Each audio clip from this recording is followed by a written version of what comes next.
मतलब ग्रीष्म ऋतु आरंभ हो जाए और ये नियम हम हमें आज से ही मतलब पालन करना पड़े, ऐसा नहीं है। जब उसका मतलब बसंत ऋतु और ग्रीष्म ऋतु का जब घड़ी संधि मुहूर्त होता है, मतलब केवल बसंत ग्रीष्म में नहीं, मतलब सभी ऋतुओं में ये नियम लागू होता है। तो जब मतलब एक ऋतु धीरे धीरे समाप्त होने की कारगर में होती है और दूसरा ऋतु आने के अग्रसर में मतलब होती है, तो उस समय उसे 15 दिन, 15 दिन का जो होता है वो घड़ी संधि मुहूर्त कहा जाता है। तो अभी लगभग 14 तारीख को आरंभ होने वाला है ग्रीष्म ऋतु। तो 15 तारीख यानी कि 1 तारीख से लगभग 1 या 30 तारीख को लगभग उसका मतलब घड़ी संधि मुहूर्त तो अभी आरंभ होने वाला है। तो अधिक से अधिक तो मतलब हमें जल पीना चाहिए, छाछ पीना चाहिए, लस्सी पीना चाहिए। और रात को अभी मतलब गौ माता का दूध हम सब पी रहे हैं, परंतु आयुर्वेद में गौ माता का दूध ग्रीष्म ऋतु में पीने के लिए मना किया गया है। क्योंकि जो गाय माँ गौ माता जो होती है, वो क्या करती है, दिन भर मतलब धूप में मतलब विचरण करती है। तो उसमें अधिक से अधिक क्या होते है, उष्ण उष्ण वीर्य उसमें आ जाती है। तो जिससे कि मतलब आप गौ माता का दूध पियेंगे ना, तो आपको अधिक मतलब गर्मी लगेगा, बेचैन लगेगा, रात को नींद नहीं आएगी, रात को नींद टूट जाएगा बार बार। तो वो तो हम ग्रीष्म ऋतु के विषय में और चर्चा करेंगे पूरा खुल करके। तो अभी आपने जो मतलब अभी बना रहे हैं, उसमें आपको एक काम करना है, उसमें चंदन का पाउडर थोड़ा मिला लीजिए, या तो खस का पाउडर मिला लीजिए। तो देखेंगे और आपको थोड़ा बढ़िया चमत्कार मतलब परिणाम मिलेगा। बढ़िया बढ़िया। जरूर। सफेद चंदन मिला लीजिए उसमें, तो बहुत अच्छा रहेगा। ठीक है। जी। जी। वैद जी, अगर यदि आपका उसमें ध्यान रहे या आप लिखना चाहिए, आज जी बोलिए बोलिए। यदि उसमें आप चाहे चाहे तो गुलाब का फूल का जो पंखुड़ियां होती है वो भी उसमें मिला सकते हैं, या तो फिर जो केतकी का फूल होता है वो भी मिला सकते हैं, जिसको केवड़ा कहते हैं। अभी मतलब मिलना थोड़ा मतलब मुश्किल है, असंभव है। तो मतलब मिलेगा तो ढाल सकते हैं, या तो पलाश का फूल यदि मिले तो उसमें भी ढाल सकते हैं, मोगरे का फूल मिले तो उसको भी मतलब। तो बहुत जी। अच्छा, पीने के लिए भी हमारा एक कोई मतलब ग्रंथ है, जिसका ग्रंथ का नाम है वनौषधि विमर्श, वनौषधि शतकम, वनौषधि चंद्रोदय, या तो फिर बृहत निघंटु रत्नाकर, रत्नाकर निघंटु, केदेव निघंटु, शालिग्राम निघंटु, ऐसे कई ग्रंथ है जो कि मतलब ग्रीष्म ऋतु में क्या पेय पीना चाहिए उसके विषय में अलग अलग उन्होंने बताया है। वो सब हम चर्चा करेंगे धीरे धीरे। जब मतलब ग्रीष्म ऋतु आएगा ना, ऋतुचर्या के विषय में आलोचना करेंगे, उस समय बताएंगे हम। ठीक है भैया। जी जी। जी, बहुत उत्तम। मैं सबको बता दूं कि वैद जी अभी सत्र शुरू करेंगे ग्रीष्म ऋतु के बारे में, ऋतुचर्या के बारे में। और आज का दिन है सोमवार, 25 अप्रैल 2022। तो वैद जी आप शुरू कर सकते हैं। नहीं, आज तो ऋतुचर्या के विषय में आज चर्चा नहीं करेंगे। वो तो 13 तारीख को जब आएगा तो तब चर्चा करेंगे भैया, अभी नहीं। आज ठीक है हम ठीक है। जैसे कल हमने बताए थे कि जे मतलब हमारा जो रोग होता है आयुर्वेद के अनुसार रोगों की संख्या 88,000 की संख्या में है, रोगों की संख्या। तो 88,000 तो मतलब हम क्योंकि आयुर्वेद में आप मतलब अभी तो 1532 ऐसे आयुर्वेद की पुस्तकें मतलब उपलब्ध है, जो कि ऋषियों का, मुनियों का, आयुर्वेदाचार्यों का, जो कि संस्कृत भाषा में मतलब लिखी गई है। हमारे आंचलिक भाषा में, क्षेत्रीय भाषा में, उसको छोड़ दीजिए। क्योंकि मतलब आपने एक पुस्तक लिख लिया, मैंने एक पुस्तक लिख लिया, गोविंद भैया ने एक पुस्तक लिख लिया, दीपक भैया ने एक पुस्तक लिख लिया। मतलब हर कोई मतलब अपने अपना अनुभव लिखता है, वो बात को छोड़ दीजिए। ऐसे पुस्तकों की संख्या में गणना नहीं किया गया है। केवल जो ऋषियों ने लिखा है जो संस्कृत भाषा में, केवल उन्हीं पुस्तकों की संख्या में लेंगे ना, तो कम से कम 1532 की संख्या में आज उपलब्ध है मतलब बाजार में। हालांकि मतलब उसमें ऐसे कुछ प्रकाशित हुई है, कुछ प्रकाश होना बाकी है, यंत्रस्थ है, ऐसा मतलब सब द्विधा में पड़े हैं। तो 1532 जो उपलब्ध है, वो 1532 इसलिए उपलब्ध है क्योंकि जब मतलब ये खिलजी आया था जब हमारे भारत में, तो तक्षशिला, नालंदा और विक्रमशिला, ये तीनों को ध्वस्त विध्वस्त कर दिया था, कर रखा था। और उसने क्या किया था, मतलब सारे मतलब जला दिए गए थे। तो लगभग 2 महीने तक वो जल रहा था। तो जो मतलब तो बहुत सारा हमारा जो ताल के पत्र में या तो भोज के पत्र में सब लिखा हुआ था। तो सारे के मतलब बहुत से जल गए थे। तो उस समय जितने भी मतलब वैद्य थे, कविराज थे, राज वैद्य थे, तो उन्होंने मतलब मुखस्त कर चुके थे कुछ कुछ अपने मतलब स्मरण शक्ति में अपने धारण कर रखा था। तो उन्होंने फिर मतलब हर किसी ने मतलब क्या किया कि तो उसको फिर मतलब लिपिबद्ध करा लिया गया। तो वही जो कि 1532 की संख्या में आज हमारे पास मतलब उपस्थित होते हैं। तो वही 1525 मतलब जो पुस्तकें हैं, उनमें से यदि सबको जोड़ दिया जाए तो भी रोगों की संख्या 88,000 की संख्या में हमें उपलब्ध नहीं हो पाएगी। इतना तो मतलब निश्चित है। परंतु रोगों की संख्या 88,000 है, ये आयुर्वेद ग्रंथों में वर्णन है। तो हम क्या मतलब जैसे हमने कल कहा था कि उनमें से कुछ कुछ जो मुख्य प्रधान प्रधान रोग है, तो उस विषय में हम आज थोड़ी चर्चा करेंगे। जैसे कि मतलब आपको थोड़ा मतलब और थोड़ा ज्ञान की मतलब अभिवृद्धि हो, और संशय दूर हो, शंका दूर हो। मतलब हमें मतलब शंका नहीं रहना चाहिए, एकदम मतलब विश्वास होना चाहिए। मतलब सबका मतलब ज्ञान होना चाहिए, आयुर्वेद का मतलब क्या है, कितने मतलब विषयों में वर्णन है, वो सब जानना चाहिए आपको। जैसे हमने कल कहा था कि मान लीजिए आपको मतलब सर्दी हुई है, तो सर्दी मतलब कुछ दिनों तक रहता है ना, तो वही खांसी में बदल जाती है। खांसी कुछ दिन तक मतलब रहती है, तो फिर मतलब वही टीबी मतलब यक्ष्मा, राज यक्ष्मा, जिसको ट्यूबरकुलोसिस कहा जाता है, टीबी के रूप में वो बदल जाती है। तो फिर मतलब दमा के रूप में बदल जाती है। फिर ऐसा आगे चलते हुए ज्वर में बदल जाती है। फिर ज्वर से मतलब प्लीहा रोग बनता है, प्लीहा से यकृत खराब होता है, यकृत से अग्नाशय खराब होता है, उससे फिर हमारा पित्ताशय खराब होता है, फिर हृदय खराब होता है। मतलब आगे आगे आगे आगे उसके चलते जाएंगे ना, तो बहुत सारा रोग हमारे शरीर में उत्पन्न हो जाते हैं। और इसी को आयुर्वेद ग्रंथों में रोग संकर भी कहा गया है। मतलब जिसको एलोपैथी में रोग संकर को मतलब मानते हैं, परंतु उसको अंग्रेजी नाम में दे दिया गया सिंड्रोम। मतलब जैसे मतलब कोई भी मतलब उनको मतलब समझ में नहीं आता ना, मतलब कोई एक रोग को मतलब कोई लक्षण मिलता है, तो बोलते हैं कि हाँ ये डिजीज है। परंतु उसमें से दो तीन रोगों का यदि मतलब समाहार हो गया, मिश्रण हो गया, तो उसको सीधा क्या करते हैं, ये सिंड्रोम है। फिर वो कोई भी एलोपैथी डॉक्टर आपकी चिकित्सा नहीं करेगा, ये ध्यान में रखिएगा।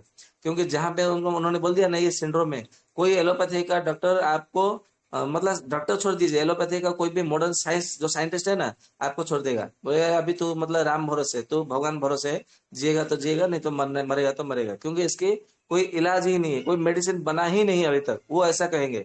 वो ऐसा मतलब नहीं कहेंगे कि हाँ हमारे क्षेत्र में हमारी पद्धति में नहीं है, तुम मतलब होम्योपैथी ट्राई करो, आयुर्वेदिक का ट्राई करो, या दूसरे किसी मतलब तलाश करो। तो ऐसा नहीं बोलेंगे, क्योंकि उनको ऐसा लगता है कि हमारा चिकित्सा पद्धति इतना दुर्बल है, लोगों को पता नहीं चलना चाहिए। वो सीधा बोल देंगे अरे इसका तो मेडिसिन अभी तक बना ही नहीं, तो तुम्हें मतलब मैं क्या दूंगा, तुम ठीक कैसे होगे। वो सीधा यही बात बताते हैं, मतलब आपको सही जानकारी सही मतलब नहीं देते, दिशा निर्देश नहीं करते। जैसे कल हमने कहा था कि जैसे मतलब शेर बाघ होता है ना, हिरन को पहले दौड़ाता है, दौड़ाते दौड़ाते जब देखता है कि हाँ ये थक गया, अभी उसके ऊपर मतलब टूट पड़ो, तो फिर उसके बाद में उसके ऊपर टूट पड़ता है, जैसे शेर। तो ये एलोपैथी डॉक्टर भी ना आपको सबसे पहले दौड़ाएंगे, ये टेस्ट करो करके लेके आओ, फिर ये टेस्ट करके लेके आओ, ये इतना दिन मतलब खाओ, फिर मेरे पास आओ। ये मतलब वो आपको दौड़ाएंगे पहले, फिर बाद में आपका गला दबा करके आपको मतलब घोटेंगे आपको, और आपका मतलब खून चूसेंगे। वो यही मतलब काम करते हैं। तो सबसे पहले जानेंगे कि रोगों मतलब कैसे, मतलब क्या से क्या, उसके बाद में क्या क्या रोग होते हैं, वो विषय में आज थोड़ा चर्चा करेंगे। मतलब रोगों की संख्या, आज का आलोचना सत्र का मतलब स्पष्टीकरण रहेगा, हमारा विषय रहेगा रोगों की संख्या, और किसके बाद में क्या क्या रोग मतलब उत्पन्न होते हैं। तो ऐसा कहा जाता है आयुर्वेद में, मान लीजिए जिसका वात प्रकृति है, तो सबसे पहले उसका वात ही कुपित होता है। और जिसका मतलब पित्त प्रकृति है, तो सबसे पहले उसका पित्त ही कुपित होता है। और जिसका कफ प्रकृति है, तो सबसे पहले कफ ही दूषित होती है, तो या तो कुपित होता है। या तो जिसको मान लीजिए वात पित्त है, या तो वात कफ है, या तो कफ पित्त है, या तो जिसका तीनों दोष का प्रकृति है, मतलब जिसका जो प्रकृति होता है ना, तो सबसे पहले वही प्रकृति पहले कुपित होती है। ऐसा मतलब आयुर्वेद में कहा गया। तो जो प्रकृति पहले मतलब कुपित होती है, उसको यदि हम मतलब मतलब उसका चिकित्सा न करे, यदि उसका समन न करे, जैसे हमने उस दिन कहा था कि अब मान लीजिए आपको मतलब कोई बात का कोई लक्षण मिलता है, तो आप किसी को बिना पूछाए आप केवल अजमोदादी चूर्ण का सेवन करिए, एक एक चम्मच भोजन के बाद में, दिन में दो दो बार मतलब 10 दिन तक सेवन करें। तो देखेंगे ना, आपका जो बात का जो भी मतलब लक्षण है, जो कुपित है, वो शांत हो जाएगा। ये निश्चित है। आपको किसी वैद्य के किसी डॉक्टर के पास जाने की जरूरत नहीं है। ठीक है, उसी तरह आपके मतलब यदि पित्त कुपित होता है, पित्त का कोई भी आपको एक लक्षण भी देखने को मिलता है, तो आप मतलब सीधा जाइए आयुर्वेदिक औषध दुकान से अभिपत्ति कर चूर्ण लेके आइए। क्योंकि पित्त समन करने के लिए अभिपत्ति कर चूर्ण सबसे श्रेष्ठ है, ऐसा आयुर्वेद ग्रंथकारों ने कहा है, ऋषियों ने कहा है। तो अभिपत्ति कर चूर्ण लाना है, और भोजन के तुरंत बाद हल्का गुनगुना पानी से एक एक चम्मच दिन में 2 बार, इसको 3 बार भी सेवन कर सकते हैं। और इसको तो खाली पेट में भी सेवन कर सकते हैं, तो कोई दिक्कत नहीं है। इसको भोजन के बाद में भी चलेगा, खाली पेट में भी चलेगा। आप इसका कैसे भी सेवन करो, 2 बार 3 बार 4 बार तक सेवन करें तो इसमें कोई दिक्कत नहीं। ये पित्त को तुरंत मतलब धीरे धीरे करके तुरंत समन कर देता है। और इसको 20 दिन तक मतलब नियमित रूप से सेवन करना चाहिए। फिर आते हैं कफ के विषय में। तो यदि मतलब मान लीजिएगा आपका कफ का मतलब यदि कोई समस्या है, कफ का कोई लक्षण मिल रहा है, देखने को मिल रहा है, अनुभव में आ रहा है, तो आपको क्या करना है, केवल सीतोपलादि चूर्ण लेना है और कुछ नहीं करना है। सीतोपलादि चूर्ण 1 चम्मच, च्यवनप्राश 1 चम्मच और शहद 1 चम्मच। क्योंकि कफ का अनुपान जो है वो शहद होता है, मधु होता है। और च्यवनप्राश जो है कफ वात पित्त ये तीनों को जल्दी समन करता है। इसके लिए च्यवनप्राश उसमें मिलाना है और शहद मिलाना है। तीनों में से एक एक चम्मच मिलाना है और सुबह शाम खाली पेट में सेवन करना है। और इसके लिए 30 दिन आपको सेवन करना चाहिए। मतलब वात के लिए 10 दिन, पित्त के लिए 20 दिन, कफ के लिए 30 दिन, मतलब 1 मास ऐसा आपको सेवन करना चाहिए। तो देखेंगे आपका वात पित्त कफ है ना एकदम सुमंत्र हो जाएगा। आपको किसी डॉक्टर के पास जाने की आवश्यकता नहीं है, ये ध्यान में रखिएगा। तो जिसका जो प्रकृति होता है वो प्रकृति सबसे पहले कुपित होता है। तो कुपित होने के बाद में फिर वो जब हम चिकित्सा नहीं करते, उसकी समन नहीं करते, उसका मतलब शांत नहीं करते, तो फिर क्या करता है, हमारा सबसे पहले यकृत को खराब करता है। मतलब यकृत को पूरी तरह से खराब नहीं करता, यकृत को प्रभावित करता है। जिससे प्रभावित होकर के हमारे शरीर में क्या होता है, ज्वर ज्वर उत्पन्न होता है, जिसको फीवर या तो बुखार ताव ऐसा कहते हैं। तो सबसे पहले ज्वर ही मतलब हमारे शरीर में उत्पन्न होता है, ये ध्यान में रखिएगा। फिर ज्वर मतलब हम जब ठीक से चिकित्सा नहीं करते तो ज्वर के बाद में फिर क्या होता है, अतिसार रोग होता है। मतलब ज्वर का मतलब जब ठीक नहीं होता है ज्वर का, यदि मतलब मान लीजिए आपने आपको ज्वर हुआ, तो ज्वर के बाद में आपने को मतलब हम क्या करते हैं, पैरासीटामोल खा लेते हैं। तो पैरासीटामोल क्या करता है, शरीर में से पसीना निकाल देता है। और जब पसीना निकलता है तो हमारा शरीर ठंडा पड़ जाता है। तो हमको लगता है कि ज्वर हमारा ठीक हो गया, परंतु वास्तव में ज्वर ठीक ठीक नहीं होता है। क्योंकि ज्वर जब मतलब होता है ना, तो उसका मुख्य कारण पित्त ही रहता है सबसे पहले। या तो आपका कफ है तो कफ का मतलब कारण है, वात है तो वात आपका मतलब कारण है ज्वर का। परंतु हम क्या करते हैं, केवल पसीना लाने का काम करते हैं। ये हमको इतना मतलब मूर्ख बना रहे हैं हम मूर्ख बन भी लेते हैं, बन भी जाते हैं आराम से। तो पैरासीटामोल से केवल पसीना लाता है। यदि पसीना लाना है तो गर्म पानी पी लिए, मतलब गुनगुना पानी, एकदम मतलब 1 लोटा या तो 1 गिलास मतलब पीजिए ना, एक ही साथ में धीरे धीरे करके सिप सिप करके पीजिए, जैसे चाय फूक फूक करके मतलब पीते हैं। और उसके बाद में काले रंग का मतलब कंबल ओढ़ करके थोड़ा सो जाइए तुरंत। तो देखेंगे कि 10 से 15 मिनट या तो 20 मिनट में आपका पसीना मतलब निकल जाएगा शरीर में से। और आपका शरीर पसीने से लथपथ हो जाएगा। और देखेंगे ना 10 से 15 मिनट के भीतर एकदम ज्वर आपका छूमंतर गायब हो जाएगा। है ना चमत्कार। पैरासीटामोल तो उसके मतलब कुछ भी नहीं है उसके सामने, गुनगुना पानी के साथ में सामने। तो ऐसा भी मतलब हम कर सकते हैं, ऐसा नहीं कि केवल एलोपैथिक की चिकित्सा है, ऐसा नहीं है। तो ऐसा भी हम घरेलू उपचार भी मतलब ऐसा कर सकते हैं, गुनगुना पानी से सेवन कर सकते हैं। तो यदि मतलब ज्वर ठीक नहीं होता है, मतलब हमारा ऐसा नहीं है कि केवल हमारा टेम्परेचर 98 पॉइंट मतलब 7 हो गया तो हमारा ज्वर ठीक हो गया, ऐसा नहीं है। हमारा शरीर मन इंद्रिय आत्मा चारों ठीक होंगे ना, तभी हम स्वस्थ कहलाएंगे। तो ज्वर जब ठीक नहीं होता है मतलब उसका अंदर से मतलब पूरी तरह से जड़ से जब ठीक नहीं होता है, तो हमारे शरीर में फिर वो अतिसार रोग को उत्पन्न करता है। तो अतिसार जब ठीक नहीं होता है, हम ठीक नहीं करते, तो हमारे शरीर में ग्रहणी रोग को उत्पन्न करता है, ये ध्यान में रखिएगा। मतलब उसके बाद में क्या आना चाहिए, उसके बाद में क्या होता है, ये सब आयुर्वेद ग्रंथों में वर्णन है, मैं नहीं कह रहा हूँ।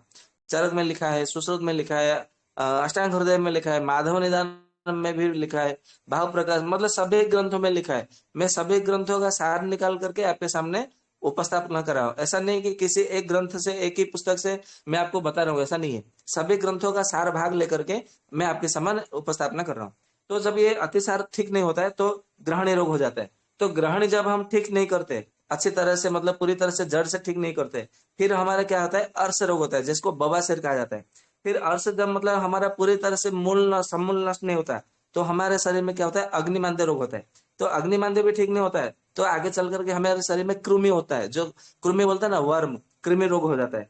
कृमि जब मतलब ठीक नहीं होता है तो हमारे शरीर में पांडु रोग होता है। पांडु रोग यानी कि हमारा हेमोग्लोबिन कम होना। ये हेमोग्लोबिन मतलब कम होता रहता है, मतलब कभी फिर बढ़ता नहीं है। मतलब जिंक ऑक्साइड या तो कोई आयरन की गोली या तो फिर मतलब ऐसा कुछ ले सेवन करते हैं तो हेमोग्लोबिन थोड़ा बढ़ जाता है। फिर कुछ दिनों बाद में छोड़ देते हैं तो हेमोग्लोबिन घट जाता है। तो उसको पांडुरोग कहा जाता है। हमारा शरीर जो है पांडुर वर्ण जैसा दिखता है, इसके लिए उसको पांडुरोग कहते हैं। पांडुरोग जब ठीक से मतलब प्राय ठीक नहीं होता है तो वही आगे चल करके कमला रोग होता है। कमला यानी कि जिसको जंडिस ऐसा बोलते हैं, लिवर जंडिस, तो वो होता है। जब जंडिस मतलब ठीक नहीं होता है तो आगे चल करके कुंभ कामला में परिवर्तन हो जाता है, जिसको हेपेटाइटिस मतलब मान लीजिए कि जॉन्डिस हेपेटाइटिस ए है, तो कुंभ कामला आपका हेपेटाइटिस बी है। तो हेपेटाइटिस बी मतलब कुंभ कामला जब ठीक नहीं होता है पूरी तरह से, तो फिर आगे चल करके वो हलीमक रोग में परिवर्तन हो जाता है, जिसको हेपेटाइटिस सी कहा जाता है। फिर यदि वो मतलब हलीमक आपका पूरी तरह से ठीक नहीं होता है, तो फिर आगे चल करके वो रक्त पित्त में परिवर्तन हो जाता है, रक्त पित्त में बदल जाता है। फिर रक्त पित्त जब ठीक नहीं होता है तो आगे चल के राज यक्ष्मा में मतलब फिर वो कन्वर्ट हो जाता है, मतलब बदल जाता है आगे चल करके। फिर आगे चल के फिर क्षत क्षीण ये रोग मतलब उत्पन्न होता है। फिर क्षत क्षीण जब मतलब ठीक नहीं होता तो आगे चलकर है ना हमारे शरीर में एकदम मतलब पुरातन खांस उसका मतलब कहा जाता है, मतलब एक प्रकार की खांसी है जिसको काली खांसी ऐसा कहा जाता है, तो वो हो जाता है। फिर खांसी जब मतलब ठीक नहीं होता पूरी तरह से, तो हमारे शरीर में फिर हिक्का जिसको हिचकी कहा जाता है वो फिर मतलब बनने लगता है।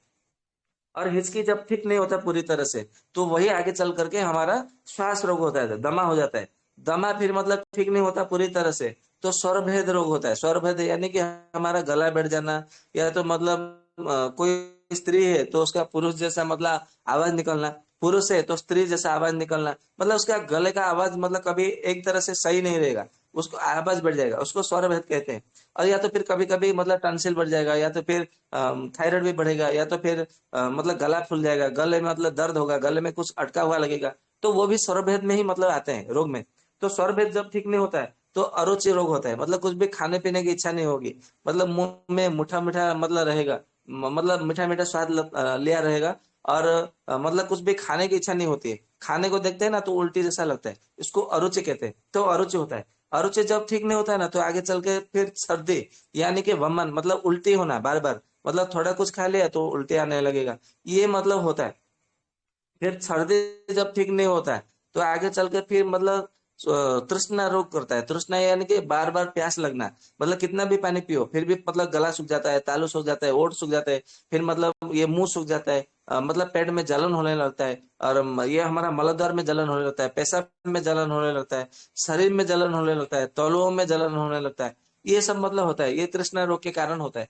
तो तृष्णा रोग मतलब जब ठीक नहीं होता पूरी तरह से, फिर मूर्छा रोग होता है। मूर्छा यानी कि ये अपस्मार वाला मूर्छा नहीं है, जो मतलब जो एपिलेप्सिस बोलते हैं वो मिर्गी वाला नहीं है, ये नॉर्मल मतलब मूर्छा है, ये पित्त के कारण मतलब होता है। तो मूर्छा जो ये मूर्छा रोग यदि ठीक नहीं होता है तो हमारे फिर शरीर में संभ्रम रोग होता है। संभ्रम रोग यानी कि मतलब बीपी नहीं है, मतलब कुछ भी नहीं है, उसको कोई भी विटामिन की कमी नहीं है, फिर भी उसको बार बार चक्कर आना, तो वो चक्कर आने का जो रोग है ना वो होता है, उसको संभ्रम या तो भ्रम रोग कहा जाता है। फिर भ्रम रोग यदि मतलब पूरी तरह से ठीक नहीं किया गया चिकित्सा करके, तो फिर बाद में उसको निद्रा रोग हो जाता है। निद्रा रोग यानी कि उसको मतलब रात को ठीक से नींद नहीं आएगी, परंतु दिन में उसको अधिक निद्रा आएगी, मतलब अकेले में बैठा है तो नींद आने लगे, मतलब टीवी देख रहा है तो कभी मतलब नींद आ गया पता नहीं चल रहा है, गाड़ी चला रहे हैं तो गाड़ी चलाते चलाते अचानक उसके मतलब मतलब आंख भारी हो गया था, हो जाएगा, नींद आता रहेगा। किसी से बातचीत कर रहा है तो कभी मतलब अचानक नींद आ जाएगा, मतलब उसको बीच बीच में बार बार नींद आता रहेगा, और उसको सोने के लिए बहुत मतलब बार बार नींद भी आएगी, और उसको सोने की इच्छा होगा, और सोएगा भी। और जब वो सोएगा ना तो एक दो घंटा सोएगा तो फिर बाद में उसका नींद टूट जाएगा, फिर मतलब एक दो घंटे बाद में फिर से उसको नींद आने लगेगा, मतलब इसको निद्रा रोग कहा जाता है। तो ये निद्रा रोग होता है। निद्रा रोग में यदि उसकी सही से ठीक नहीं किया चिकित्सा नहीं किया गया, तो फिर शरीर में क्या होता है, तंद्रा रोग हो जाता है।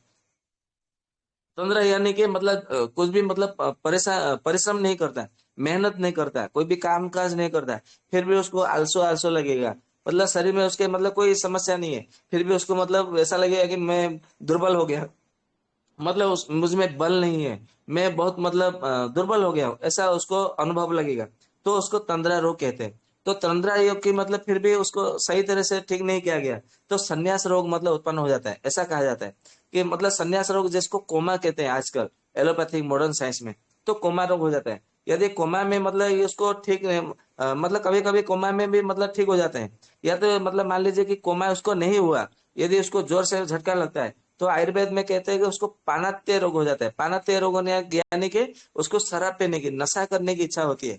मतलब मान लीजिए आपको तंद्रा रोग हुआ है, तो तंद्रा में मतलब आपका मतलब अधिक से कभी कभी होता है ना, जैसे हमारा मतलब आगे चलकर मतलब पहली सीढ़ी दूसरी सीढ़ी, कभी कभी हम चौथे सीढ़ी में पांचवी सीढ़ी में ऐसे जंप करते हैं ना, कूदते हुए भी मतलब जाते हैं, जैसे मतलब मेंढक जैसे कूदता हुआ जाते, उछलता हुआ जैसे चलता है, तो हम भी मतलब कभी कभी उछलते हुए जाते हैं। तो रोग भी कभी कभी उछलता हुआ जाता है। तो पानाते रोग होता है, मतलब शराब पीने की इच्छा होता है, गुटखा खाने की इच्छा होती है, चाय पीने की इच्छा होती है, मतलब कोई ना कोई नशा करने की इच्छा होती है। फिर उसका मतलब हम यदि उसको ठीक नहीं करते तो हमारा ऐसा कहा जाता है परमद। परमद यानी कि उसको नशा किए बिना उसको नींद ही नहीं आती कभी भी। मतलब कभी कभी नशा हम कर देते तो बात अलग है, कोई कोई ऐसा होता है कि 2 दिन में एक बार, सप्ताह में एक दो बार, या तो कभी महीने में एक बार, ऐसा कभी कभी नशा करते हैं। परंतु परमद यानी कि उसको प्रतिदिन उसको नशा चाहिए ही चाहिए। शराब पी रहा है तो उसको प्रतिदिन रात को शराब नहीं पिएगा तो उसको नींद नहीं आएगा। या तो उसको मतलब कोई कोई लोग देखते हैं, आपको आपने देखा भी होगा कि सुबह उठा तो यदि वो चाय नहीं पी रहे तो उसको पेट साफ नहीं होगा, मतलब सोच ही नहीं आएगा, मतलब उसको मोशन ही नहीं आएगा, ऐसा मतलब होता है। कोई कोई लोग बोलते हैं कि मैं गुटखा नहीं खाता हूँ ना, बिमल तंबाकू ये सब नहीं खाता तो मुझे सोच नहीं आते, मतलब आते ही नहीं है मोशन, तो मैं क्या करूँ, ऐसा लोग बोलते बोलते हैं। तो उसको परमद रोग कहा जाता है, ये एक प्रकार का रोग है। तो यदि इसकी मतलब चिकित्सा नहीं किया गया तो उसको फिर क्या होता है, पानाजीर्ण रोग हो जाता है। पानाजीर्ण रोग यानी कि उसको मतलब प्रतिदिन मतलब हर समय उसको क्या करना है, मतलब मतलब नशा ही चाहिए उसको, मतलब नशे में ही रहना है, और उसको कोई काम काज नहीं करना है, और वैसे मतलब उसको घूमना है फिरना है, यही मतलब उसका मतलब चाहिए। और उसको पाना जीर्ण कहते हैं। और वो मतलब उसको खाना खाने की इच्छा नहीं होती है, उसको मतलब नशा करना और सोते रहना, यही मतलब इसका मतलब इच्छा होती है, और ये यही करते हैं। तो इसको पाना जीर्ण ऐसा कहा जाता है आयुर्वेद में। पाना जीर्ण की चिकित्सा नहीं करते हैं ना तो उसको पान विभ्रम कहा जाता है। पान विभ्रम यानी कि नशा करना फिर सो जाना, फिर मतलब खाना पीना ऐसा कुछ नहीं करना है, तो उसको पान विभ्रम कहते हैं। फिर मतलब ऐसा कहा जाता है कि तंद्रा से कभी कभी पानाते परमद पानाजीर्ण पान विभ्रम ये रोग नहीं होता है, तो कभी कभी दाह उत्पन्न होते हैं। दाह यानी कि शरीर में जलन होना, आंखों में जलन होना, मतलब कहीं ना कहीं जलन होना, ये होता है। फिर दाह जब ठीक से मतलब ठीक नहीं होता, मतलब हम जो उसकी चिकित्सा नहीं करते तो उसके बाद में उन्माद रोग होता है। उन्माद ठीक से नहीं उसकी चिकित्सा नहीं करते तो अपस्मार हो जाता है। अपस्मार जब मतलब पूरी तरह से ठीक नहीं होता तो आगे चल करके वही वात रोग में परिवर्तन हो जाता है, ऐसा मतलब कहा जाता है। और जब वात रोग हम ठीक से नहीं करते उसकी चिकित्सा, या तो आधा अधूरा चिकित्सा करते हैं, या तो हमको ऐसा लगता है कि महीना 2 महीने मैंने औषधि खाई तो मेरा तो वात तो एकदम मतलब समन हो गया, अभी तो मतलब कहीं दर्द नहीं है, कुछ भी मतलब नहीं है, लक्षण तो नहीं दिख रहे, अभी मतलब पैसा खर्च करके क्यों औषधि समन करो, बंद कर दो। तो बंद कर देते हैं ना, तो वही आगे चल करके फिर वात रक्त में परिवर्तन होता हो जाता है, जिसको गाउट कहते हैं अंग्रेजी में, मॉडर्न साइंस में जीओयूटी। तो वात रक्त रोग में वो परिवर्तन हो जाता है। फिर वात रक्त मतलब हम जब पूरी तरह से ठीक चिकित्सा नहीं करते तो फिर आगे चल के वो उरु स्तंभ में परिवर्तन हो जाता है। फिर उरु स्तंभ से आम्ब वात बन जाता है। आम्ब वात से फिर शूल, शूल यानी कि पूरे शरीर में बदन में खाली दर्द करता रहेगा, उसको आप मतलब वात की चिकित्सा करेंगे तो समन नहीं होता है, उसको उरु स्तंभ की चिकित्सा करेंगे तो समन नहीं होता है, आम बात की चिकित्सा करेंगे तो ठीक नहीं होता है। तो वहां पर हमको शूल की चिकित्सा करनी होती है, ऐसा आयुर्वेद कार कहते हैं। फिर शूल रोग मतलब जब मतलब आधा अधूरा चिकित्सा करते हैं तो आगे चल करके क्या होता है, फिर अन्न द्रव शूल में परिवर्तन हो जाता है। अन्न द्रव शूल यानी कि मतलब मान लीजिए अभी आपको भूख लगा और आपने भोजन नहीं किया तो आपके पेट में दर्द होने लगेगा, और इसी को अन्न द्रव शूल कहा जाता है। और कभी कभी क्या होता है, भोजन करते समय आपको मतलब दर्द होने लगता है तो इसको उदर शूल कहा जाता है। और कोई कोई किसी किसी को क्या होता है कि भोजन कर लिया, मतलब आपको भूख लगा और आपने भोजन कर लिया, और भोजन करने के कुछ समय पश्चात आपको शूल होने लगे, पेट में दर्द होने लगा, इतना जोर से दर्द होने लगे कि आप चिल्लाने लगे, चित्कार करने लगे, चीखने लगे, मतलब आपको ऐसा लगेगा कि मतलब पेट को काट कर ही फेंक दो, इतना जोर से मतलब दर्द होता है, तो उसको परिणाम शुल्क कहते हैं। तो परिणाम शुल्क मतलब फिर उसका मतलब ठीक से चिकित्सा नहीं होती है तो आगे चल के फिर वो उदावर्त रोग मतलब परिवर्तन हो जाता है, ऐसा मतलब आयुर्वेदकार कहते हैं। उदावर्त फिर मतलब ठीक से चिकित्सा नहीं होती है तो फिर हमारे शरीर में गुल्म रोग मतलब हो जाता है। गुल्म रोग की चिकित्सा नहीं करते तो हमारा हृदय को दुर्बल कर देता है, और आगे चल करके हृदय का रोग होता है। हृदय का रोग को भी ठीक से ठीक नहीं करते तो फिर आगे चल के हमारा किडनी को ठीक मतलब खराब कर देता है। और किडनी को जब खराब करता है ना, फिर हमारा अग्नाशय को खराब करता है। अग्नाशय को यदि हमने फिर तरह से ठीक नहीं किया तो आगे चल के फिर मूत्रकृच्छ रोग होता है। मूत्रकृच्छ यानी कि जिसको डिसूरिया कहते हैं मॉडर्न साइंस में। तो मूत्रकृच्छ को यदि हम पूरी तरह से ठीक नहीं करते तो आगे चल के क्या होता है, मूत्रादाह होता है। मूत्रदाह यानी कि मतलब पेशाब में जलन होना, वो रोग होता है। फिर पेशाब में मूत्रदाह यदि हमने पूरी तरह से ठीक नहीं किया तो आगे चल के क्या होता है, मूत्राघात, मतलब पेशाब बंद हो जाएगा पूरा, फिर उसको पेशाब ही नहीं होगा, उसको मूत्राघात कहते हैं। मूत्राघात की ठीक से मतलब पूरी तरह से ठीक चिकित्सा नहीं करते, आधा अधूरा चिकित्सा करते हैं। मतलब हमको ऐसा लगता है कि उसका पेशाब बंद हो गया है, बस उसको पेशाब आना चाहिए दिन में 6 से 7 बार तो ठीक हो जाता है, ऐसा हमारा मानना रहता है। परंतु उसका हमने कारण ठीक नहीं करते ना, केवल रोग को मतलब कुछ समय के लिए उसके ठीक कर देते हैं।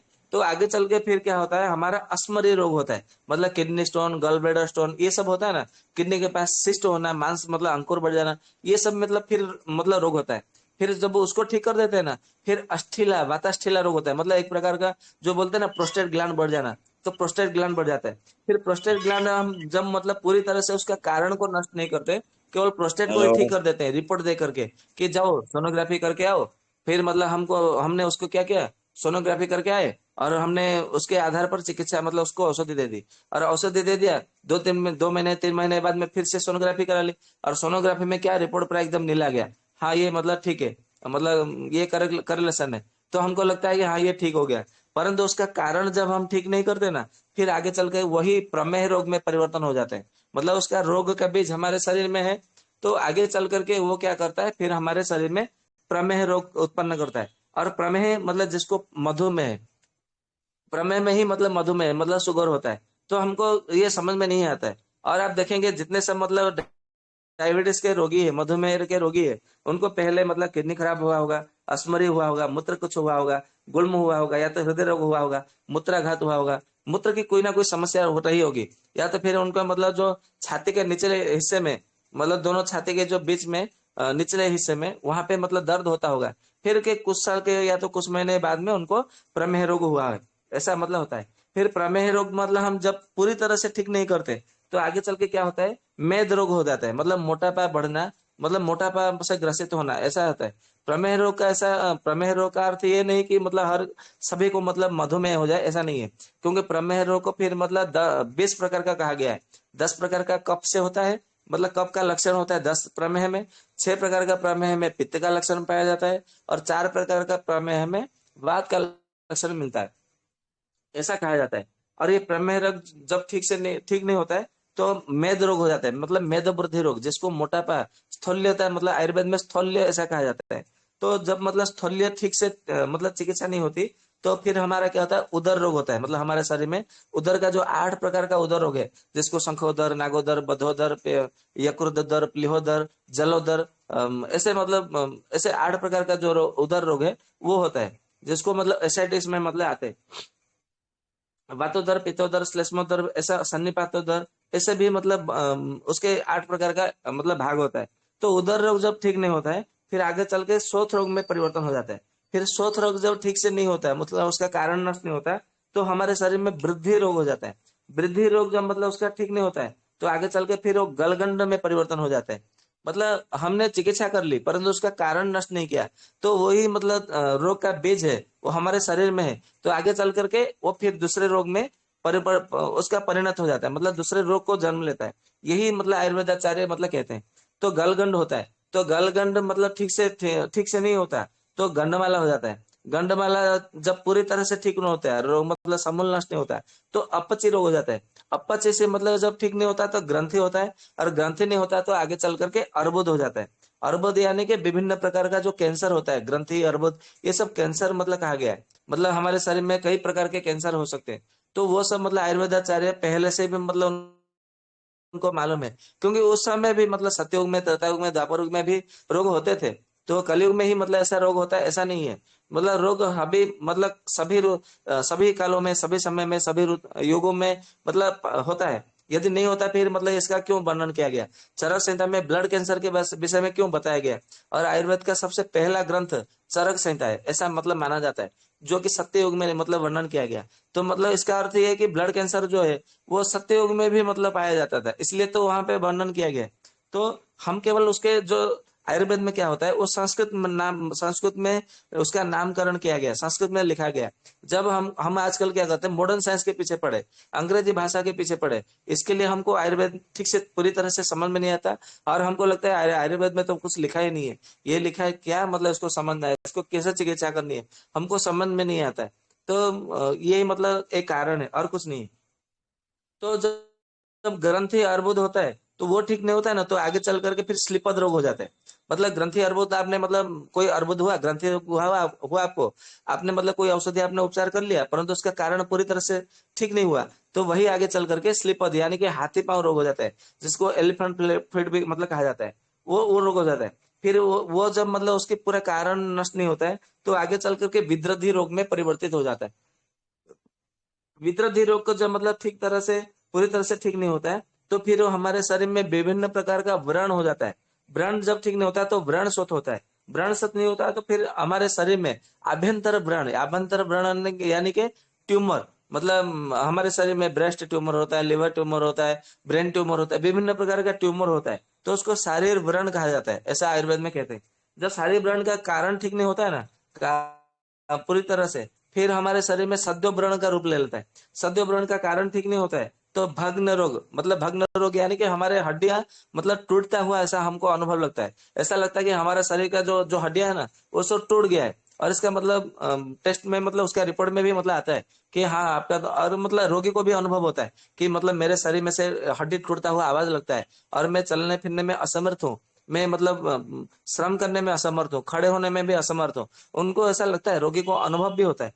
तो ये भग्न रोग होता है। भग्न रोग की मतलब फिर क्या करते हैं हम उसको कैल्शियम दे देते हैं, मिनरल दे देते हैं, विभिन्न प्रकार का पोटेशियम दे देते हैं, विटामिन दे देते हैं, तो उसका ऐसा लगता है कि हाँ मैं ठीक हो गया हूँ। परंतु उसका भग्न रोग का कारण होता है ना, तो फिर आगे चल कर वो नाड़ी भ्रण मतलब रोग हो जाता है।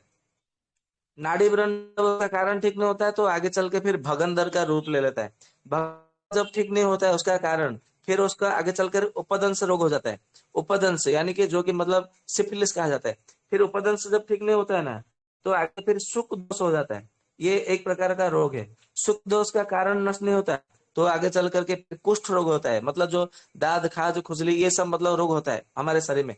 कुष्ठ रोग मतलब उसका कारण ठीक नहीं किया गया, तो सित्त पित्त रूप ले लेता है, मतलब अर्टिकेरिया हो जाता है। सित्त पित्त जब ठीक नहीं होता, उसका कारण नष्ट नहीं होता है, तो उदर्द हो जाता है। उदर्द के बाद में फिर कोट हो जाता है।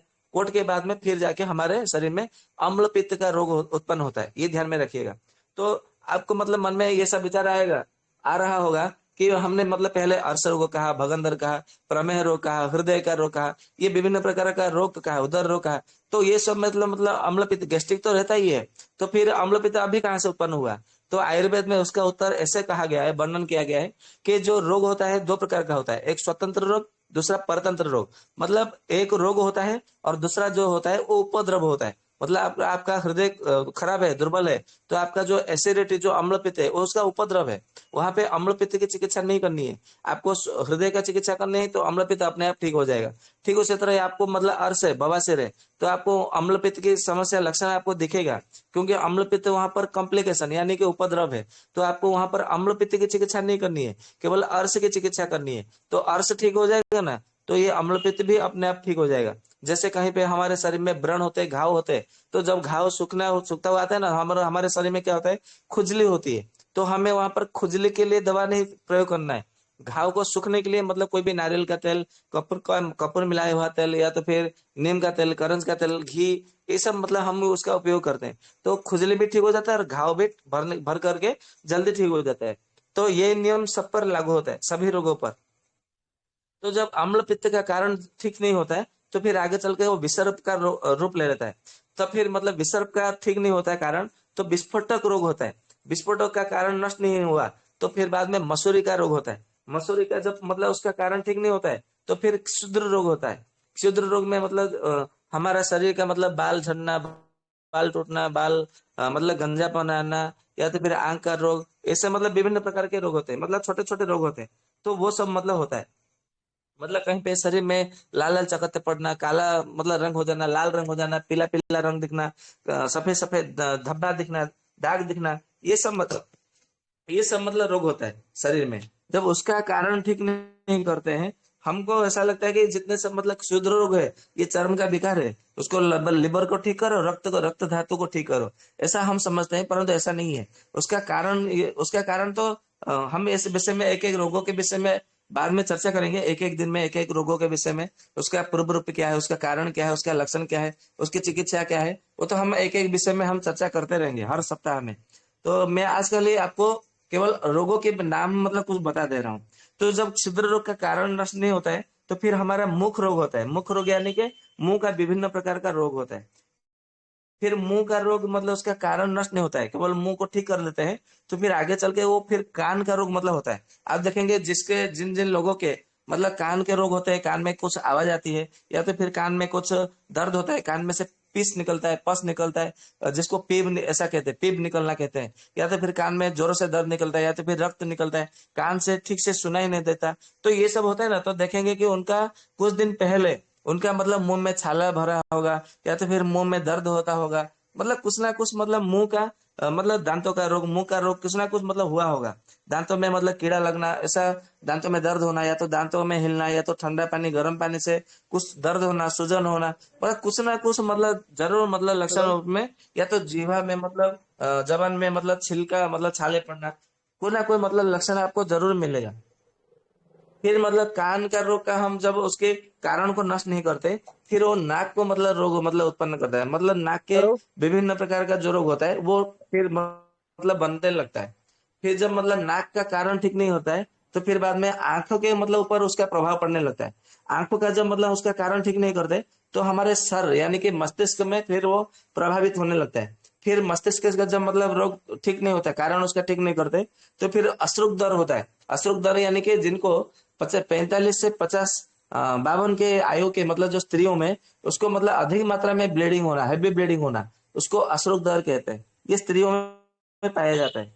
पुरुषों में अश्रुक दर नहीं होता है, परंतु ये स्त्रियों में मतलब होता है। फिर जब अश्रुक दर का कारण नष्ट नहीं करते तो उनका क्या होता है, योनि व्यापत का विभिन्न प्रकार का रोग उत्पन्न होता है।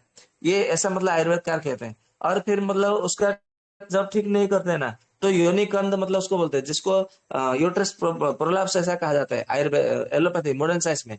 वो रोग फिर मतलब होता है। फिर योनि कंद ठीक नहीं होता है ना, तो फिर मतलब मूड गर्भ होता है। फिर मतलब ऐसा कहा जाता है कि गर्भवतियों में यदि मतलब सूती का जब मतलब डिलीवर हो जाता है, मतलब गर्भवती गर्भ धारण के समय, मतलब जब गर्भवती रहती है, प्रेग्नेंट होती है, उस समय यदि आयुर्वेद के माध्यम से जो मतलब हर महीना का मतलब जो गर्भ का धारण करने का जो नियम होता है, मतलब पहले महीने में क्या करना चाहिए, दूसरे महीने में क्या करना चाहिए, मतलब हर महीना का अलग अलग उसका मतलब नियम होता है। एक मतलब नीति होती है कि ये औषधियां सेवन करना चाहिए, ऐसे रहना चाहिए, उसका गर्भिणी मतलब नियम नीति पालन ऐसा कहा जाता है आयुर्वेद में। तो वो नीति जब पालन नहीं करती है स्त्रियां, तो फिर होता क्या होता है, सुत्ती का रोग में वो मतलब उनका सुत्ती का रोग होता है। फिर सुत्ती का रोग मतलब ठीक से चिकित्सा नहीं होती है, तो फिर बाद में उनका स्तन जो है वो धीरे धीरे उस स्तन का रोग हो जाता है। फिर स्तन रोग जब ठीक से नहीं होता है, चिकित्सा ठीक से नहीं करते हैं, फिर स्तन दुष्टि हो जाता है। फिर स्तन दुष्टि जब मतलब उसका ठीक नहीं होता है ना, तो उसका परिणाम स्वरूप बाल रोग होता है, मतलब बच्चों को उसका रोग हो जाता है। मतलब मतलब माँ के स्तन यदि कोई कुछ भी खराब होता है, यदि उसकी ठीक से चिकित्सा नहीं की गई, तो उसका रोग जो है फिर मतलब बच्चों में आ जाता है। और बच्चों में क्या होता है, फिर एक प्रकार का विष मतलब उसके शरीर में बनने लगता है, जमा होने लगता है, ऐसा कहा गया है। और ऐसा कहा जाता है कि मतलब कोई भी रोग हो, मतलब मान लीजिए कि आपने अपनी रोग प्रतिरोधक शक्ति बढ़ा ली है, तो आपको यदि आपने कफ की मात्रा बना रखी है, आपने दिनचर्या, रात्रिचर्या, ऋतुचर्या, जीवनचर्या, परिचर्या, इन सब का पालन कर रहे हैं, और यदि मतलब आपने बहुत सारा मतलब पथ्य अपथ्य इन सब का नियमों का पालन कर रहे हैं, और हितभुक मितभुक ऋतभुक ये सब नियम का पालन कर रहे हैं, तो आपको मतलब मान लीजिए कि आपके आगे मतलब कोई रोग नहीं हुआ, तो निस्संदेह आपका वात पित्त कफ तीनों दोष बिगड़ेगा, इसमें कोई संदेह नहीं है, ऐसा कहा जाता है। और फिर मतलब ऐसा आयुर्वेदकार कहते हैं कि फिर बाद में उसको क्या होता है, आक्षेप ज्वर हो जाता है। आक्षेप ज्वर होने यानी कि उसको मतलब सर में दर्द होगा, और उसको फिर मतलब कुछ समय पश्चात उसको मतलब ज्वर आएगा, मतलब बुखार होगा, ऐसा कहा जाता है। फिर मतलब ऐसा कहा जाता है कि उसका जो कर्ण मूल शोथ होगा, कर्ण मूल शोथ यानी कि जो मतलब जो गले गले से लेकर के कान तक मतलब एक प्रकार का सूजन हो जाता है, शोथ हो जाता है, तो उसको कर्ण मूल शोथ ऐसा कहा जाता है। तो कर्ण मूल शोथ होता है। कर्ण मूल शोथ है यदि उसको मतलब ठीक हो जाता है, परंतु उसका कारण को नष्ट नहीं करते, फिर वो बात श्लेष में उसका मतलब बिगड़ जाता है, मतलब बात और कफ उसके शरीर में बिगड़ जाते हैं, ऐसा आयुर्वेद में कहते हैं। तो वात कफ जब मतलब बिगड़ता है, तो उसके शरीर में जो 360 की जो संधि होती है ना, पर्व, जिसको जो जोड़ बोलते हैं, जोड़ जॉइंट, तो जॉइंट का कुछ ना कुछ उसको फिर शरीर में रोग उत्पन्न होता है। फिर मतलब उसका जॉइंटों को मतलब बल दे देते हैं, जॉइंट का जो दर्द होता है उसको ठीक कर देते हैं, परंतु उसका कारण को ठीक नहीं करते। फिर उसको क्या करता है, उसको श्वसनक रोग होता है। श्वसनक रोग यानी कि उसका फुसफुस के संबंधित मतलब लंग से संबंधित कोई ना कोई उसके मतलब रोग होता है उसके शरीर में। फिर वो जब उसका कारण ठीक नहीं करते, उसको रोग को ठीक कर लिया जाता है, तो आगे चल के क्या होता है, क्लोम रोग होता है। क्लोम रोग यानी कि उसको अग्नाशय कहते हैं कोई कोई वैद्य, और कोई कोई कहते हैं कि वो उधर में मतलब स्थित है। मतलब उसका अभी तक मतलब उसका कोई निर्णय नहीं हो पाया है, परंतु ऐसा कहा जाता है जब क्लोम हमारे शरीर में बिगड़ जाता है, तो आगे चल करके हमारा मतलब मधुमेह रोग हो जाता है, ऐसा कहा जाता है। तो क्लोम रोग के यदि मतलब हमने समन कर लिया चिकित्सा से, परंतु उसके कारण को नष्ट नहीं किया, तो आगे चल करके क्या होता है कि हमारे शरीर में विषुचिका रोग हो जाता है। विषुचिका को यदि कारण नष्ट नहीं हुआ, तो फिर होता है हमारा औपसर्गिक प्रमेह। ये एक प्रकार का प्रमेह फिर मतलब उसका बंद मतलब शरीर में मतलब ऐसा हो जाता है। फिर उसका जब ठीक नहीं होता है ना, तो फिर आगे चल के हमारे शरीर में उरस्तय रोग होता है। उरस्तय यानी कि जिसको प्लूरिसी कहते हैं आयुर्वेद में, मतलब फुफ्फुस में मतलब लंग्स में पानी भर जाना, ये रोग होता है। फिर जब हम उसका क्या करते हैं, पानी को सोख लेते हैं, पानी को निकाल देते हैं, परंतु उसके कारण को नष्ट नहीं करते, तो फिर उसको कहा जाता है कि फुफ्फुसा वर्ण प्रदाह, ये रोग होता है। मतलब उसका फुफ्फुस जो है वो फूल जाता है, मतलब उसका लंग्स जो है वो मतलब उसमें ये होता है, मतलब इन्फ्लेमेशन हो जाता है, ऐसा कहा जाता है। तो जब उसका मतलब ठीक से चिकित्सा नहीं होती, कारण नष्ट नहीं होता है, तो स्मरणोन्माद हो जाता है, फिर भ्रमोन्माद होता है, फिर तत्वोन्माद हो जाता है, तो फिर बाद में महागद रोग के मतलब रोग ऐसा हो जाता है, ऐसा आयुर्वेद में कहा गया है। जब फिर मतलब महागद रोग के कारण नष्ट नहीं होता है, तो फिर बाद में फिर क्या होता है, योसा मतलब ये रोग हो जाता है। फिर आगंतुज पक्षपात मतलब फिर उसको पैरालिसिस का अटैक होता है। पैरालिसिस जो बोलते हैं वो बाद में अटैक होते हैं। फिर मतलब मान लीजिए आपका पैरालिसिस हुआ, और आपने क्या किया, पैरालिसिस को ठीक कर दिया, परंतु उसका कारण नष्ट नहीं किया है, तो फिर आपका जो मतलब स्नायु जो धमनियां है वो फिर दर्द होना शुरू हो जाता है, आरंभ हो जाता है, ऐसा आयुर्वेद में कहा जाता है। फिर उसका मतलब स्नायु को आपने बल दे दिया, धमनियों को, परंतु उसका कारण नष्ट नहीं किया, फिर आगे चल कर वो अचल बात में परिवर्तन हो जाता है। अचल व्याप्त यानी कि मतलब आपका शरीर में दर्द होगा, मतलब आपको ताकत नहीं रहेगी आपके शरीर में, परंतु आप चल फिर नहीं सकते, कोई काम नहीं कर सकते, परिश्रम नहीं कर सकते, दौड़ नहीं सकते, इसको अचल बात कहा जाता है। तो अचल बात यदि हमने उसको मतलब ठीक भी कर दिया, परंतु कारण नष्ट नहीं किया, तो आगे चलकर फिर वो तांडव रोग में परिवर्तन हो जाता है। तांडव रोग की चिकित्सा कर देते हैं, तो फिर बाद में उसका हृदय यंत्र जो है ना वो पूरी तरह से खराब हो जाता है। मतलब वो पहले हृदय रोग होता है, हृदय रोग यानी कि मतलब आपको घबराहट होगा, या तो फिर सीने में दर्द होगा, या तो फिर आपको मतलब धक हार्ट बीट बढ़ जाएगा, स्पंदन हृदय की गति बढ़ जाएगी। तो ये मतलब हृदय का रोग मतलब कहा जाता है। परंतु हृदय यंत्र खराब होना है मतलब आपका वहां पर जिसको बोलते हैं ना कि हार्ट का बाल्ब खराब हो गया, ये हार्ट का मतलब स्टंट खराब हो गया है, यहाँ पे पेस मेकर ऑपरेशन करना है, बाईपास सर्जरी करनी है, तो इसका हृदय हृदय अंत्र खराब हो गया है, ऐसा मतलब आयुर्वेद में कहा जाता है। तो ये मतलब जिसका धमनियों का मतलब कोई मतलब मान लीजिए आपको कोई मतलब धमनियों का जिसको नर्व सिस्टम मतलब कोई प्रॉब्लम आ गया है, तो आपको समझ लेना चाहिए कि आगे मेरा हृदय का जो यंत्र है वो खराब होने वाला है। तो इसके लिए आपको अर्जुनारिष्ट, नागार्जुन रस, ये सब मतलब आपको सेवन कर लेना चाहिए पहले से। फिर जब मतलब ये हृदय का यंत्र जब मतलब खराब होने लगता है, यदि हमने मतलब कोई भी कुछ भी प्रयोग करके हृदय के यंत्र को ठीक कर दिया, परंतु उसके कारण को नष्ट नहीं किया, तो फिर हमारा क्या होता है, यकृत मतलब खराब हो जाता है, मतलब लिवर खराब हो जाता है। फिर लिवर को पूरी तरह से उसका कारण ठीक नहीं करते, तो हमारा वृक्क रोग होता है, वृक्क यानी कि किडनी फेल्योर हो जाता है, हेलो। ऐसा कहा जाता है। फिर जब मतलब किडनी मतलब कोई फेलोर होता है ना, तो फिर मतलब क्या होता है हेलो। कि ओजोमेह होता है, मतलब उसको एड्स बोलते हैं आयुर्वेद में। तो ओजोमेह हो जाता है। ओजोमेह का जब हम कारण को नष्ट नहीं करते, फिर लसिका मेह होता है। लसिका मेह का कारण नष्ट नहीं करते तो मूत्रातिसार हो जाता है, मतलब बार बार पेशाब आना, ये उसका मतलब लक्षण रहता है। फिर मतलब मूत्रातिसार जब मतलब होता है उसका कारण नष्ट नहीं करते, केवल चिकित्सा करके उसको ठीक कर देते हैं, तो आगे चल करके फिर मतलब शुक्र में मतलब उसको कोई लड़की को देखा तो उसका शुक्र धातु क्षरण हो गया। फिर मतलब मान लीजिए स्वप्न मतलब रात को सोया है तो अचानक उसका मतलब शुक्र धातु मतलब क्षय हो रहा है। सोच करने के लिए जा रहा है लैट्रिन में तो उसका वहां पे मतलब शुक्र धातु क्षय हो रहा है। पेशाब करने के लिए जा रहा है तो पेशाब के साथ में शुक्र धातु जा रहा है। मतलब ये मतलब शुक्र क्षय होता है, इसके लिए उसको शुक्रमय कहा जाता है। फिर शुक्र में को मतलब ऐसा क्या करते हैं तो शुक्र स्तंभन करने के लिए औषधि दे देते हैं। तो उसका कारण को यदि नष्ट नहीं करते फिर भ्रूषण मतलब रोग हो जाता है, ऐसा कहा जाता है। फिर यदि उसका कारण नहीं करते, ठीक करते हैं, तो फिर क्या होता है शुक्र दोष, ये रोग उत्पन्न होता है। शुक्र दोष का कारण नष्ट नहीं करते तो फिर क्लैब्यता आती है, मतलब नपुंसकता, ये रोग आ जाती है। फिर ऐसा कहा जाता है कि सहज उपदंश हो जाता है। फिर चुल्ली का ग्रंथि यानी कि आपका जो मतलब थायराइड है, वो थायराइड का आपको रोग मतलब बाद में होता है। फिर थायराइड के मतलब चुल्ली का ग्रंथि के बाद में फिर क्या होता है श्लेष्मिकार शोथ होता है। मतलब आपके शरीर में मतलब शरीर में मतलब फूल जाता है, आपका सूजन आ जाता है, और आपके शरीर में, हाथ में, पैरों में या तो बदन में कहीं भी मतलब थोड़ा दबाएंगे ना तो वहां पे गड्ढा पड़ जाएगा। उसको श्लेष्मिकार अर्धशोथ ऐसा कहा जाता है। मतलब उसका शरीर को स्पर्श करेंगे, छुएंगे तो एकदम मतलब ठंडा ठंडा मालूम पड़ेगा, शीतल शीतल अनुभव होगा। और उसको जब मतलब शरीर में कहीं पे भी दबाएंगे ना तो वहां पे गड्ढा पड़ जाएगा, और 1-2 मिनट लगेगा उसको फिर मतलब चमड़े को पूर्व मतलब स्थिति में आने के लिए। तो इसको श्लेष्मिक आर्द्रशोथ ऐसा कहा जाता है।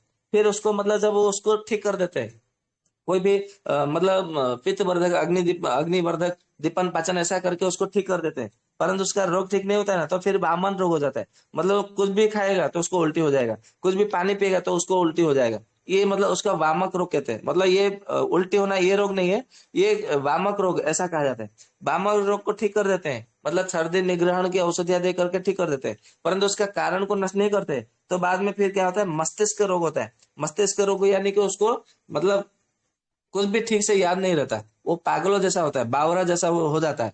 तो मतलब एक ही बात को मतलब मान लीजिए आप बैठे हो, मतलब मान लीजिए कि मैं पागल हो गया हूँ, मतलब मुझे में मस्तिष्क रोग हो गया है, और आप मेरे घर पे आए तो मैं देखूंगा अरे कब आए, अभी आए, अच्छा अच्छा कैसे है, मैं आपको पूछूंगा। फिर आधे घंटे बाद में आपको देखूंगा ना, अरे अरे कब आए, कैसे है, ये आपको दोबारा पूछूंगा। फिर मतलब आपने जवाब देंगे, फिर आधे घंटे 1 घंटे बाद में फिर आपको देखूंगा ना, अरे अरे कब आए घर पे। तो ये बार बार आपको पूछूंगा, ये मस्तिष्क रोग है, ऐसा मतलब आयुर्वेद में कहा गया। फिर जब मस्तिष्क रोग मतलब ये हो जाता है, उसके जब कारण को नष्ट नहीं करते तो फिर मस्तिष्क चयापचय रोग होता है। मस्तिष्क चयापचय रोग मतलब क्या होता है वो, मतलब ये एक प्रकार से मतलब आगे चल करके उसको ब्रेन हेमरेज होने वाला है, ब्रेन ब्लॉकेज होने वाला है। ये उसका मतलब उसका रूप है, मतलब जो बोलते हैं ना मॉडर्न साइंस में कि इसका ब्रेन ब्लॉकेज हो गया है। तो ब्रेन ब्लॉकेज को आयुर्वेद में मस्तिष्क चयापचय ऐसा कहा गया है। तो जब उसका वो ठीक कर देते हैं, ब्रेन ब्लॉकेज को ठीक कर देते हैं, परंतु उसका कारण को नष्ट नहीं करते हैं ना, फिर आगे चल के वो शीर्षाम्बु रोग हो जाता है। शीर्षाम्बु यानी कि जिसको हाइड्रोसिफिलिस कहा जाता है आयुर्वेद में, तो उसको ठीक हो जाता है। फिर ये स्त्रियों में यदि हो गया है तो उसको योनि कुंड होता है, योनि आक्षेप होता है। मतलब उसको जो पेशाब के रास्ते स्त्रियों में, तो वहां पे मतलब योनि में मतलब बेगिना में झटके आने लगते हैं, मतलब दर्द होने लगता है, अंदर से शूल आने लगते हैं, ऐसा दर्द होता है बहुत जोर से। और योनि वापस के बाधक हो जाता है, मतलब जो उसका मेंसेस समय होता है ना तो बहुत जोर से उसका मतलब पेशाब के रास्ते में दर्द होता है। पेट के निचले हिस्सों में बहुत जोर से दर्द होता है। मतलब ये ऋतुशूल नहीं है, ये एक प्रकार का योनि वापस बाधक रोग है। फिर जब मतलब उसको कारण ठीक नहीं करते हैं तो फिर आगे चल के जरायु, जरायु यानी कि गर्भाशय का कोई ना कोई रोग आपके शरीर में हो जाता है। फिर क्या होता है अंडाधार रोग होता है। अंडाधार रोग यानी कि ओवेरियन में सिस्ट बनने लगता है आपके शरीर में। तो जो ओवेरियन सिस्ट है ना, आपको ऐसा नहीं कि रात में आपने खाना भोजन करके रात में आपने विश्राम किया है और सुबह उठा तो आपको अचानक ओवेरियन सिस्ट हो गया, ऐसा नहीं है। मतलब कितने प्रकार का रोग होते हुए आपके शरीर में तब जाके मतलब ये अंडाधार रोग यानी कि ओवेरियन सिस्ट होता है, ये कल्पना कीजिए। फिर आगे चल के सोम रोग यानी कि आपको बार बार पेशाब होना, मतलब दिन में कम से कम 15-20 बार, रात को कम से कम 15-20 बार, मतलब आपको 10 मिनट के बाद में, आधा घंटे बाद में। ये डायबिटीज नहीं है, आप यदि शुगर की परीक्षा करेंगे तो शुगर आपका नॉर्मल आएगा। ये मूत्र कुछ नहीं है, मूत्राघात नहीं है, मूत्राघात नहीं है। ये बहुमूत्र की चिकित्सा करेंगे तो भी ये ठीक नहीं होगा। ये एक प्रकार का सोम रोग इसको कहा गया है। तो ये सोम रोग हो जाता है। फिर सोम रोग होता है ना तो फिर आगे चल के क्या होता है ये जरा रोग में परिवर्तन हो जाता है। जरा रोग यानी कि मतलब मान लीजिए आपकी आयु 30 वर्ष है, 25 वर्ष है, परंतु आपको कोई देखेगा ना तो बोलेगा अरे ये तो 40 साल का बुढ़ा जैसा दिख रहा है। मतलब इसको जरा रोग कहते हैं, इसको मतलब समझ आना चाहिए, ऐसा आयुर्वेद में मतलब कहा गया है। तो जरा रोग की जब मतलब हम चिकित्सा करते हैं तो उसको मतलब यवन उसको वय स्थापन गण, आयु स्थापन गण, इसके मतलब चिकित्सा करते हैं ना, उसका प्रयोग करते हैं औषधियों में।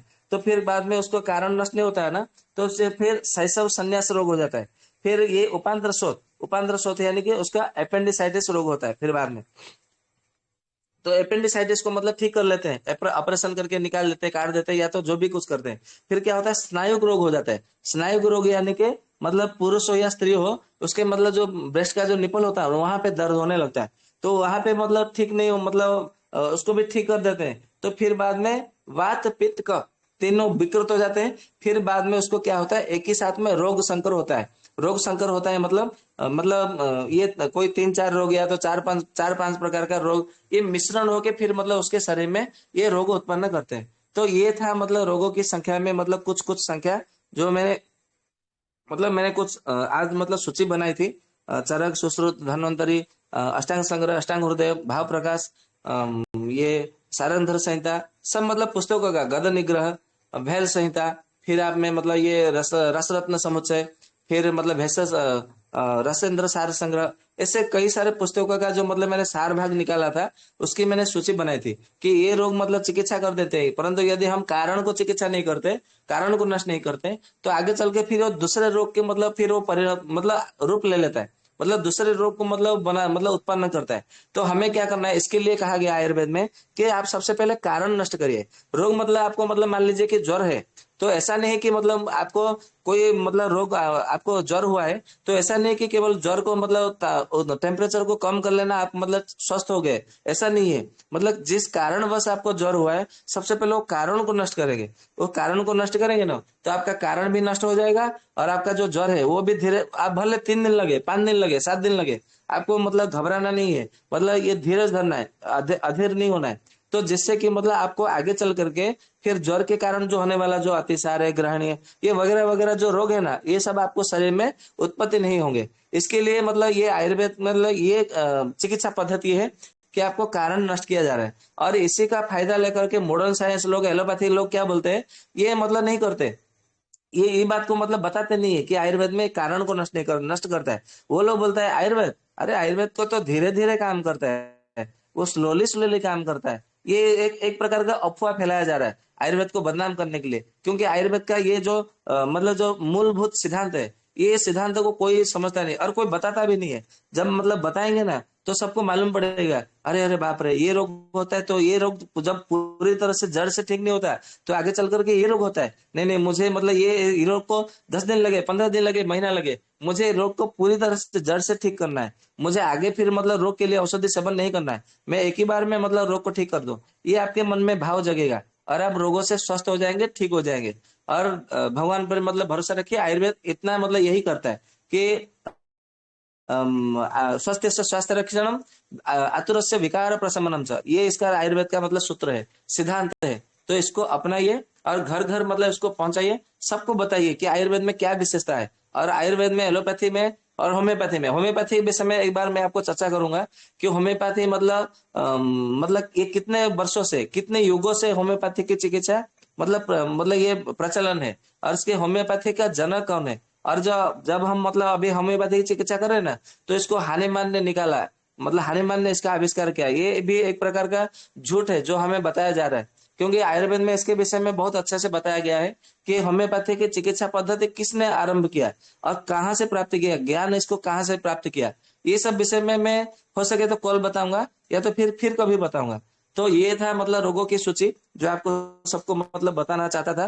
तो आशा करता हूँ आपको सबको मतलब अच्छा लगा होगा। ये आयुर्वेद के विषय में मतलब इतने सारे सिद्धांत ऋषियों का ज्ञान है, आपको मतलब जानकारी मिली होगी। हो सकता है कि कोई कोई मतलब किसी किसी वैद्य भाई है हमारे ग्रुप में, उनको पता भी हो, परंतु जिनको आयुर्वेद का आ अक्षर भी मालूम नहीं है, उनके लिए तो एक प्रकार का मतलब सोपान होगा, ऐसा मतलब मेरी आशा है, विश्वास है।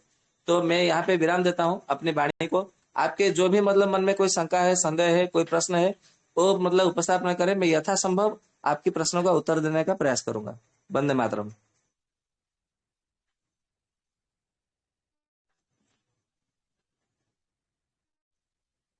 हेलो। हाँ जी। हेलो।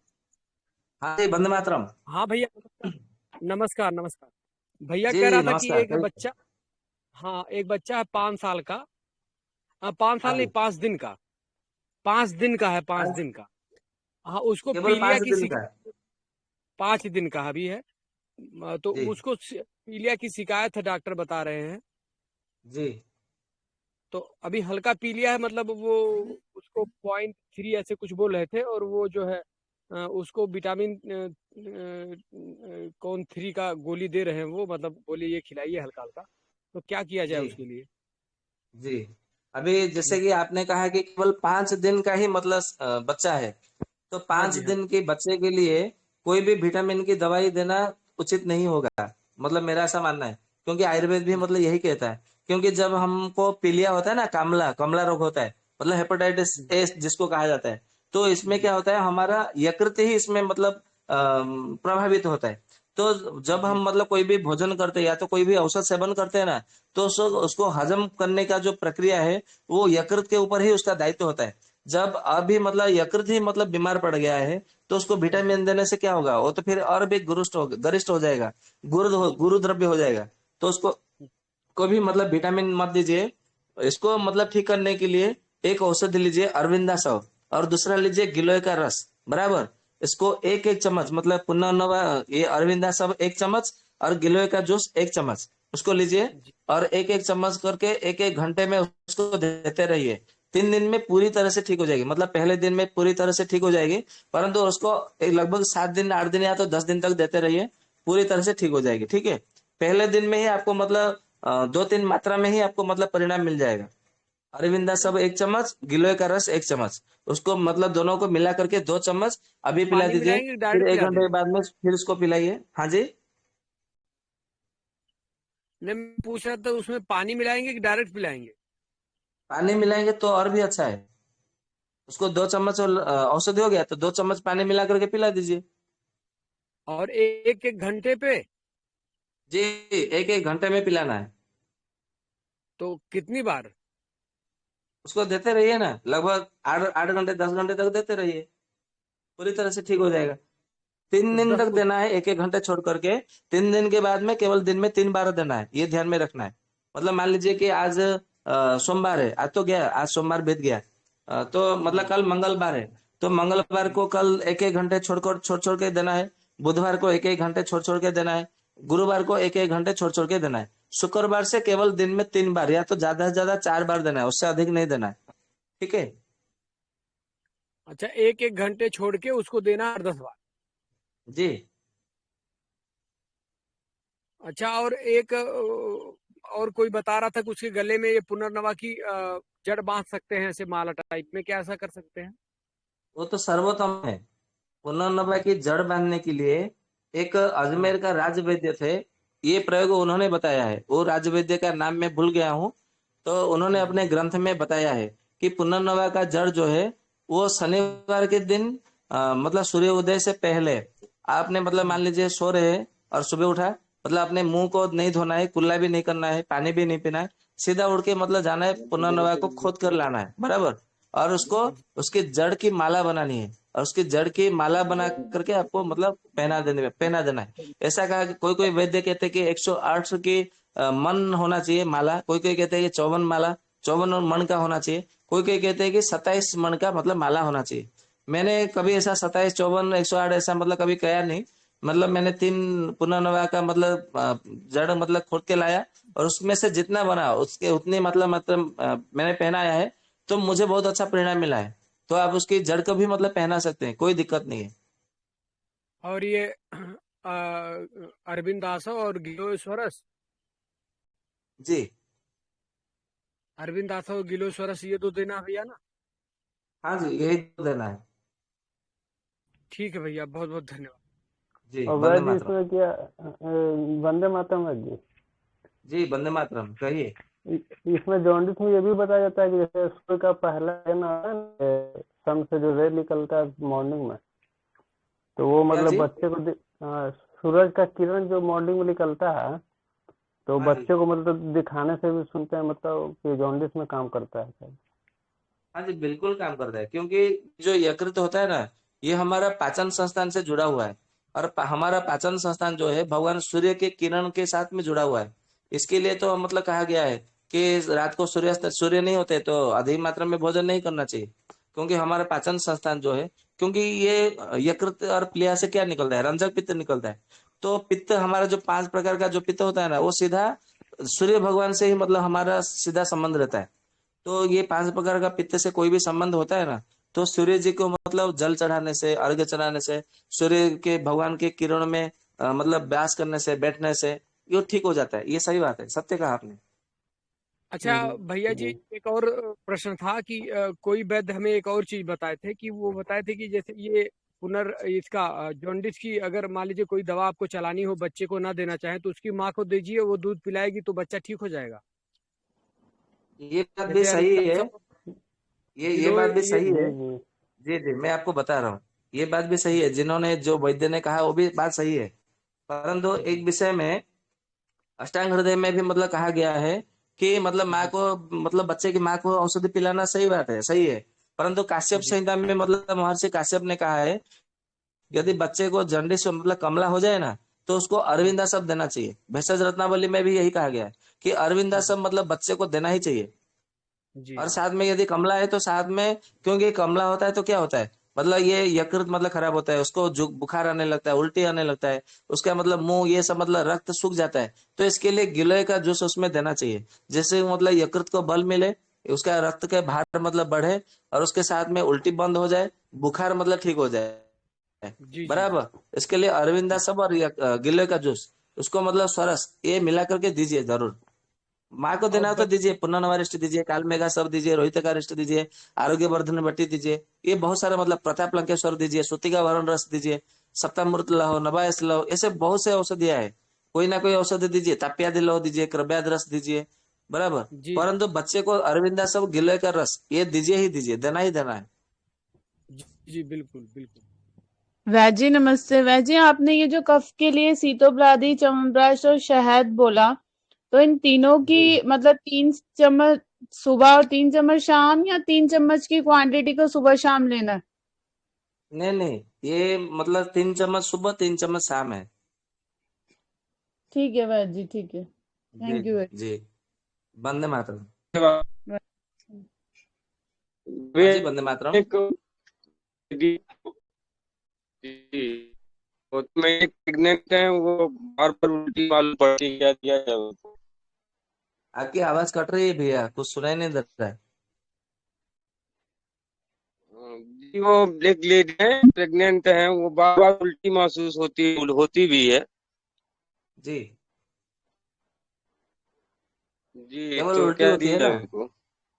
केवल उल्टी होती है ना? जी बार बार उल्टी होती है। जी। प्रेग्नेंट है सर, 3 महीने की। अच्छा, 3 महीने की है। अच्छा, कब से उल्टी हो रही है? जी जी, ये शुरू से ही, जब से वो प्रेग्नेंट हुई तब से पहले मालूम पड़ती थी, बार बार होती भी है। जी। चलिए, बहुत अच्छा है। आयुर्वेद की एक औषधि है, मुक्तायुक्त कामदुधा रस, उसको ले आइए। और गर्भपाल रस तो वो दोनों औषधि ले आइए, ये गोली के रूप में आती है। बराबर। मुक्तायुक्त कामदुधा रस और गर्भपाल रस जी ये ले आइए। जी। दोनों में से दो दो गोली, मतलब 4 गोली जी सुबह में एक बार, 4 गोली दोपहर में एक बार, 4 गोली शाम को एक बार, और 4 गोली रात को सोने से पहले, उसको शहद के साथ में दीजिए। या तो दुर्बा का जो रहता है, होता है ना दुर्बा, जो गणपति जी को चढ़ाया जाता है, उसके रस के साथ में दीजिएगा। बराबर। यदि दुर्बा का रस ना मिले तो सादा पानी से, मिट्टी का जो मटका का पानी है उसके साथ में दीजिएगा। तो देखेंगे जब उल्टी होता है ना, वो 3-4 दिन में पूरी तरह से बंद हो जाएगी। पहले दिन में ही मतलब उसका प्रभाव आना शुरू हो जाएगा, परंतु पूरी तरह से बंद होने के लिए उसको 3 दिन लग जाएंगे। और इसको 1 महीना तक देना है, गर्भपाल रस, मुक्तायुक्त कामदुधा रस। ठीक है भैया?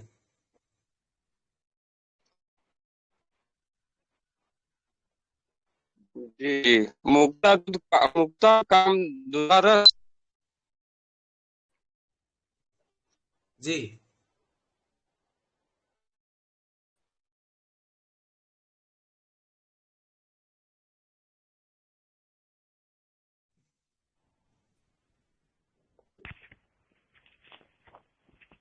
और किसी का कोई प्रश्न है?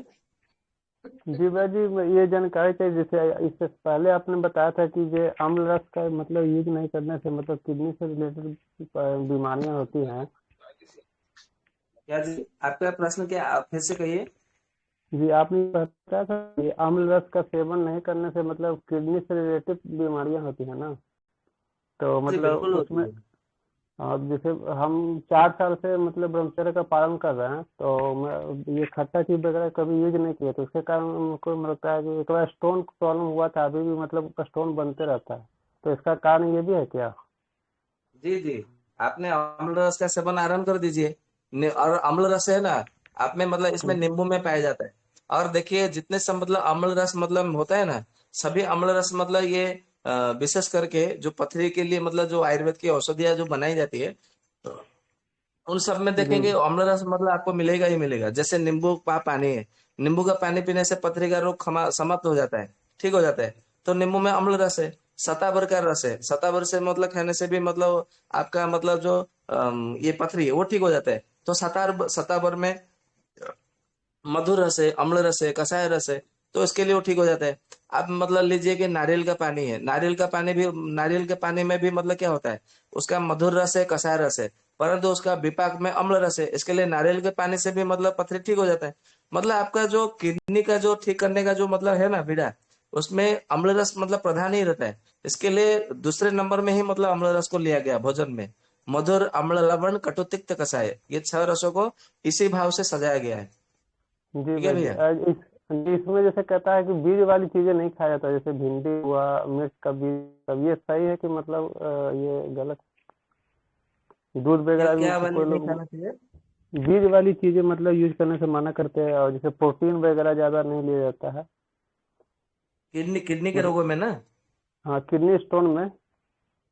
हाँ जी, केवल किडनी स्टोन में ही नहीं, मतलब आपका जी पित्ताशय का पथरी हो, या तो मतलब आपका गर्भाशय का फाइब्रोइड हो, या तो फिर ये अंडाधार का जो होता है, जो ओवेरियन सिस्ट हो, या तो फिर किडनी का स्टोन हो, किडनी का कोई भी समस्या हो, मूत्राशय का कोई भी समस्या हो, मूत्र से संबंधित जो भी समस्या हो, जो जो जी मतलब साग भाजियों में, सब्जियों में जो बीज होता है ना, वो सब बीजों को सेवन करने के लिए मना किया गया है, सही बात है।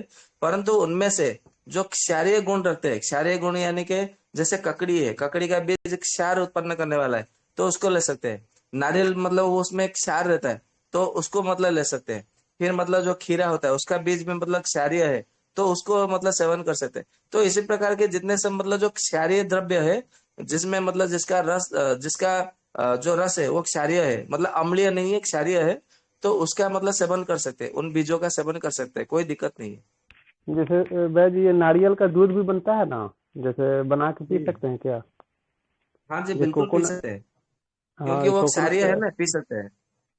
जी जी, ठीक है, धन्यवाद भाई। जी, वंदे मातरम। वैजी धन्यवाद।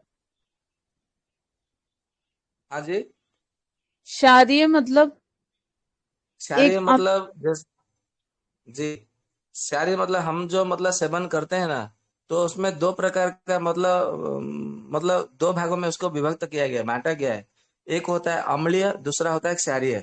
जैसे मतलब स्वाद अनुसार नहीं, मतलब उसको ऐसा लिटमस पेपर से मतलब मापा जाता है। एलोपैथी में, मॉडर्न साइंस में उसको मतलब नापते हैं। मतलब लिटमस पेपर लीजिए तो उसको कितना पीएच लेवल आता है, तो पीएच लेवल जो 7 से कम होता है ना, तो अम्लीय होता है। पीएच लेवल 7 से जिसका अधिक बढ़ जाता है, 14 के आसपास आता है, तो वो क्षारीय होता है। तो जिन जिन वस्तुओं का मतलब जो रस, जिसका मतलब प्रभाव जो क्षारीय होता है, वो सब सेवन करने के लिए कहा गया आयुर्वेद में। ठीक है वैजी, धन्यवाद। जी वैजी एक चीज और पूछनी थी, जैसे सीतोपलादी से कफ में तो आराम है जिसको बताया, लेकिन वो कहते हैं जी। कि यूरिन इन्फेक्शन हो जाता है, मतलब गर्मी कर जाता है। नहीं, उससे तो मतलब गर्मी नहीं बढ़ेगा, क्योंकि चित्तोपलादी चूर्ण जो है, जिसको ज्वर होता है ना, तो ज्वर में भी दिया जाता है, तो ज्वर से वो ठीक हो जाता है। तो उसको देखिए कि मतलब उसमें जो लक्षण मिल रहा है वो केवल कफ नहीं होगा, उनका पित्त होगा, तो उसको अभिपत्ति कर चूर्ण चूर्ण दीजिए, शीतोपलादी बंद कर दीजिए। पहले मतलब देखिए उसका मतलब निर्णय निर्णय कीजिए भली भांति। समय लगे, आधा घंटा लगे, 1 घंटा लगे, 2 घंटा लगे, परंतु उसका प्रकृति को मतलब निर्णय लीजिए, ये कफ का लक्षण है कि पित्त का लक्षण है कि वात का लक्षण है। जब पूरी तरह से आपको मतलब निश्चित हो जाएंगे 100%, हाँ ये वात का है, तो वहां पर अजमोदा दे दीजिए। आपको लगेगा कि हाँ नहीं ये तो पित्त का ही लक्षण है, उसमें तो दूसरा कोई लक्षण नहीं मिल रहा है, तो उसमें अभिपत्ति कर छोड़ दीजिए। आपको मतलब कफ के अलावा दूसरा कोई लक्षण नहीं मिल रहा है, तो उस स्थिति में आपको सितोपलादी देना है। ठीक है जी। ठीक है जी। हाँ जी, जी कफ के अलावा उनको ये प्रॉब्लम हो रही है, मतलब वो नीचे गर्मी वगैरह की, तो इसीलिए पूछा। अविपत्ति का जी। चूर्ण कैसे दें? अभिपत्ति कर चूर्ण एक एक चम्मच देना है, उसको खाली पेट में भी दे सकते हैं, भोजन के बाद में भी दे सकते हैं, कोई दिक्कत नहीं है। ठीक है वैद्य जी, धन्यवाद। जी। भाई प्रणाम। वंदे मातरम। हाँ जी प्रणाम। भाई है ना, मेरी एक वो परेशानी है, वो यूट्रस में है ना, मतलब वो आया था, गांठ आई थी। तो भाई से जी इलाज चल रहा है, मेरा भाई गोविंद भाई जी से। तो जी अब ये है कि मुझे एलर्जिक प्रॉब्लम भी थी कफ की, जो कि छींके आना और नाक बहना और ब्लॉक भी हो जाती है, मतलब। और जी अब तो यूं होता है कि ये ना, जैसे उनका जो इलाज चल रहा है ना मेरे, तो जी रात को त्रिफला और वो अरंडी का तेल डाल के और हल्दी 2 चुटकी डाल के ऐसे बनाती हूँ, काढ़ा वगैरह पी रही हूँ। लेकिन अजीब सी है जी ना, नाक में स्मेल आती है। जी। और मतलब क्या स्मेल आती है? जी, मतलब स्मेल, मतलब क्या स्मेल आती है, क्या गंध आती है? अजीब सी आती है भाई, अजीब सी, मतलब अच्छी नहीं जैसे? लगती है ऐसी, मतलब ऐसे अच्छा अजीब सी है, अच्छी नहीं लगती है वो गंध मुझे। अच्छा ठीक है। और क्या होता है? हाँ, तो वो एलर्जिक प्रॉब्लम तो है ही है उनकी, तो भाई ने बोला कि पहले आप इसका इलाज कराओ, ये गठा मतलब जो गांठ है उसका इलाज पहले लो। तो वो कफ बना ही जी रहता है और गले में उतरता रहता है, और एलर्जिक का तो चल ही रहा है, वो जो कफ तो होता ही है मुझे, छींके आना वगैरह। जी। पर एक अब काम ऐसा हो कीजिए रहा है आपको। कि जी आप जी एक काम कीजिए। जी मैं बता देता हूँ, मैं समझ गया आपकी जो रोग है, मैं समझ गया। आयुर्वेद की औषधि जी, दुकान पर जाइए, आपको हरिद्रा खंड करके एक औषधि मिल जाएगी। कौन सी? बराबर। नहीं आप हरिद्रा नहीं, आपको हरिद्रा खंड नहीं लेना है। आपको गर्भाशय में गांठ है ना, उसकी चिकित्सा चल रही है ना? जी, जी। तो उसके लिए 10 मूल का काढ़ा लीजिए। बराबर। वो ले हरिद्रा खंड मत वो लीजिए, दस लेती हूँ। मूल का काढ़ा लीजिए। जी, दस वो मूल का लेती काढ़ा हूँ ले सर। रही है आप? जी जी, गुनगुना पानी से दशमूल का ले रही है काढ़ा और कि अशोक। ठंडे? कैसे ले रही है? हेलो। हेलो। जी, दशमूल का काढ़ा और अशोकारिष्ट मतलब का काढ़ा, कैसे? ये दोनों ले रही हूँ भाई। अच्छा। गुनगुना पानी से ले रहे हैं कि ठंडे पानी से? गुनगुना पानी से ले रही हूँ, और है ना ये जो उसके साथ ये टेबलेट लेती हूँ, ये वृद्धि का और कंचनार गूगल और एक पुष्प धनवा। अच्छा पुष्पधन रस ले जी रही है। अच्छा जी मतलब आपको मतलब मेंसेस ठीक टाइम से आ रही है? जी, वो तो कोई प्रॉब्लम नहीं है, उसमें मुझे कोई दिक्कत नहीं है, और वैसे भी नहीं थी, पर अब पता नहीं ऐसा वैद्य भैया ने ही बताया था, होम्योपैथी के जो वैद्य प्रकाश जी हैं, या फिर आपने, दोनों में से किसी ने बताया था कि आप टेस्ट करवाओ इसका, यूट्रस का। तो मैंने करवाया था, मुझे कोई जी। प्रॉब्लम नहीं है वैसे यूट्रस में। चलिए, तो कोई दिक्कत जी नहीं है। आपको ये जो 10 मूल काढ़ा, जो अशोका की मतलब जो छाल की काढ़ा ले रही है, इसको खाली जी, पेट ले रही है ना? खाली खाली पेट पेट ले रही नहीं, एक घंटा, खाना खाने के 1 घंटा बाद बोला है। है? आप इसको खाली पेट में ले लीजिए तो बहुत अच्छा परिणाम मिल जाएगा। खाली पेट सवेरे या फिर किस समय लूं? सुबह में खाली पेट में लीजिए और शाम को भी खाली पेट में लीजिए।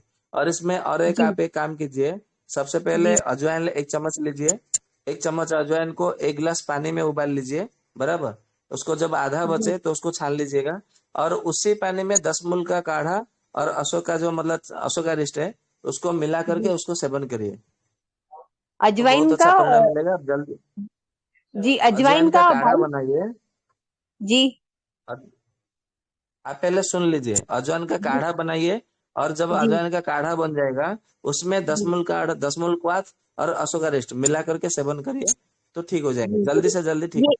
ये ये सुबह और शाम दोनों टाइम, जैसे भूखे पेट बोला है आपने, ये दोनों मतलब ऐसे ही बनाऊं काढ़ा अजवाइन का? जी जी जी जी जी जी जी जी जी। जी भाई। जी, और स्मेल का जो है वो? वो इससे ठीक हो जाएगा। जी भाई, धन्यवाद भाई, बहुत बहुत जी। धन्यवाद बंद भाई। है ना, माता। एक और प्रॉब्लम है, मेरे हस्बैंड की रिलेटेड है। तो वो पैर में इनके क्या स्वेलिंग है, एंकल, एंकल बोलते हैं कि क्या है, वो स्वेलिंग है, वो पार्ट थोड़ा सा जो सूजा हुआ है, और जी इन्होंने सारे टेस्ट करवा दिए, सब टेस्ट नॉर्मल है, सिर्फ थायराइड का प्रॉब्लम है थोड़ा इनको। तो वो भी अभी जी जैसे 4 और 99% मतलब आया है पॉइंट।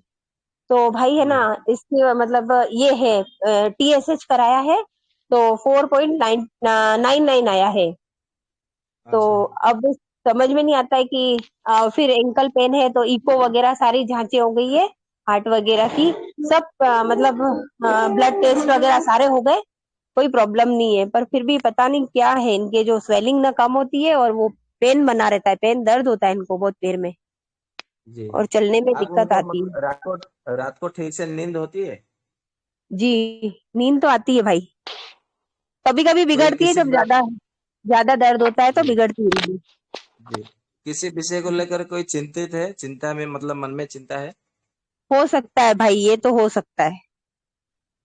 तो आप उनकी मतलब एक काम करिए, क्योंकि जब मतलब सारे रिपोर्ट नॉर्मल होता है तो फिर भी जी यदि पैरों में सूजन है, दर्द है, तो ये सीधा जी मतलब इशारा करता है हृदय के ऊपर। तो आप एक काम करिए, उनका ईसीजी करा लीजिए।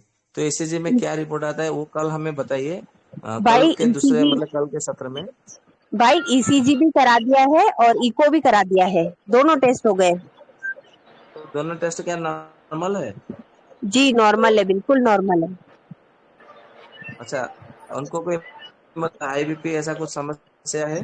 कोई नहीं, कोई प्रॉब्लम नहीं है, सिर्फ थायराइड है। अच्छा, केवल थायराइड है। जी हेमोग्लोबिन भाई। कितना है? हेमोग्लोबिन कितना है? हीमोग्लोबिन का हीमोग्लोबिन का मुझे ध्यान नहीं है भाई, विटामिन की थोड़ी थोड़ी आई है डेफिशिएंसी, थोड़ी कमी आई है विटामिन की। अच्छा और अब जो डॉक्टर बोल रहा है कि है ना, जो गठिया वगैरह के भी टेस्ट आ रहे हैं, फैक्टर वगैरह सब हो चुके हैं, यूरिक वगैरह, लेकिन है ना वो जी बोल रहे हैं कि कभी कभी टेस्ट में नहीं आता है और गठिया होता है, क्योंकि इनके हाथों में जो है ना अकड़न भी है, मतलब पूरी मुट्ठी भी बंद नहीं अच्छा। होती है, और 3-4 साल से, और पैरों में तो अभी आई है स्वेलिंग वगैरह, जी जी जी, समझ गया। दो तीन आप महीने एक काम जी, दो करिए। तीन महीने हो गए। जी जी जी। औषधि लिख लीजिए। जी आरोग्य वर्धिनी बटी 2 गोली, जी सिंहनाद गुगुली गुगुल 2 गोली, बराबर। आरोग्य वर्धिनी जी दो जी गोली सिंहनाद गुगुल जी 2 गोली। और इसको सेवन जी कैसे करना है? पुनर्नवा सब 4 चम्मच, सारीवाद्य सब 4 चम्मच, इसको भोजन के 1 घंटे के बाद में गुनगुना पानी से मतलब सेवन करने देना है। इसमें से 2 गोली, उसमें से 2 गोली, 4 गोली। और इसमें से पांच जी 4 चम्मच, इसमें से 4 चम्मच, बराबर। इसको भोजन के 1 घंटे के बाद में देना है। औषधियों का नाम मैं फिर से बता देता हूँ। आरोग्य वर्धनी जी बटी 2 गोली, और जी सिंहनाद गुगुल 2 गोली, पुनर्नवा जी सव या तो पुनर्नवा रिस्ट, और जी सारीवाद्या सव, जी। बराबर। ये 4 औषधि दीजिए 1 सप्ताह एक तक। भाई फिर एक एक मिनट है ना, सप्ताह के बाद हमें बताइए। जी, पुनर्नवादी रस और कौन सा है? मैं काम करता हूँ, मैसेज बॉक्स में लिख देता हूँ जी औषधि का नाम। जी जी जी ठीक है, जी जी भाई। आपको जी अच्छा रहेगा। जी जी भाई, और कैसे लेना है भाई, ये भी थोड़ा सा लिख दीजिएगा प्लीज। जी जी जी। और जी जी दीपक भाई, भैया से धन्यवाद। आग्रह दीपक भैया से अनुरोध करता हूँ कि मैं 35 हो गया तो मुझे भी। जी जी जी भाई। जी जी भाई। जी जी भाई, वंदे बहन मातरम जी भाई। का बहुत बहुत बहुत धन्यवाद। और काफी समय हो चुका है जी का, और इतने सारे व्यस्तता होने के बाद भी वे जी हम सभी को, आप सभी को समय दे पाते हैं, इसके लिए वे जी सदैव ही धन्यवाद के पात्र हैं। और आप सभी को ज्ञान मिला, इस ज्ञान को जरूर औरों में बांटिएगा, अधिक से अधिक लोगों को लाने का प्रयास कीजिए, यही आप सभी से निवेदन और विनती है। तो हम लोग शांति पाठ करके सत्र का अंत करते हैं।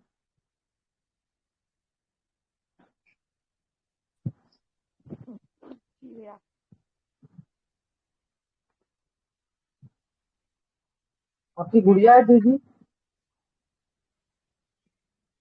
वैदिकामन्तदिशः पुराणाः इन्द्रं यमं मातरिश्वानमाहुः वेदान्तिनो निर्वचनैयमेकम् यं ब्रह्मशब्देन विनैतिशन्ति शैवायमीशं शिवयत् इत्यवोचन् यं वैष्णवा विष्णु स्तुवन्ति बुद्धस्तथारनीति बोधजैनाः क्षत्रियकालेति च शीकसन्ता शास्त्रेति केचिद्रकटिकुमारा स्वामीति मातेति पितेति भक्त्या यं प्रार्थयन्ते जगदीशितारम् स एक एव प्रभुरद्वितीयः। ॐ सर्वे भवन्तु सुखिनः, सर्वे सन्तु निरामयाः, सर्वे भद्राणि पश्यन्तु, मा कश्चित् दुःखभाग् भवेत्। ॐ शान्ति शान्ति शान्तिः। हरिः ओं श्री गुरुभ्यो नमः। हरिः ओं। धन्यवादः। धन्यवाद भैया जी। सभी को नमस्ते, वंदे मातरम, धन्यवाद, शुभ रात्रि। वंदे मातरम भैया जी।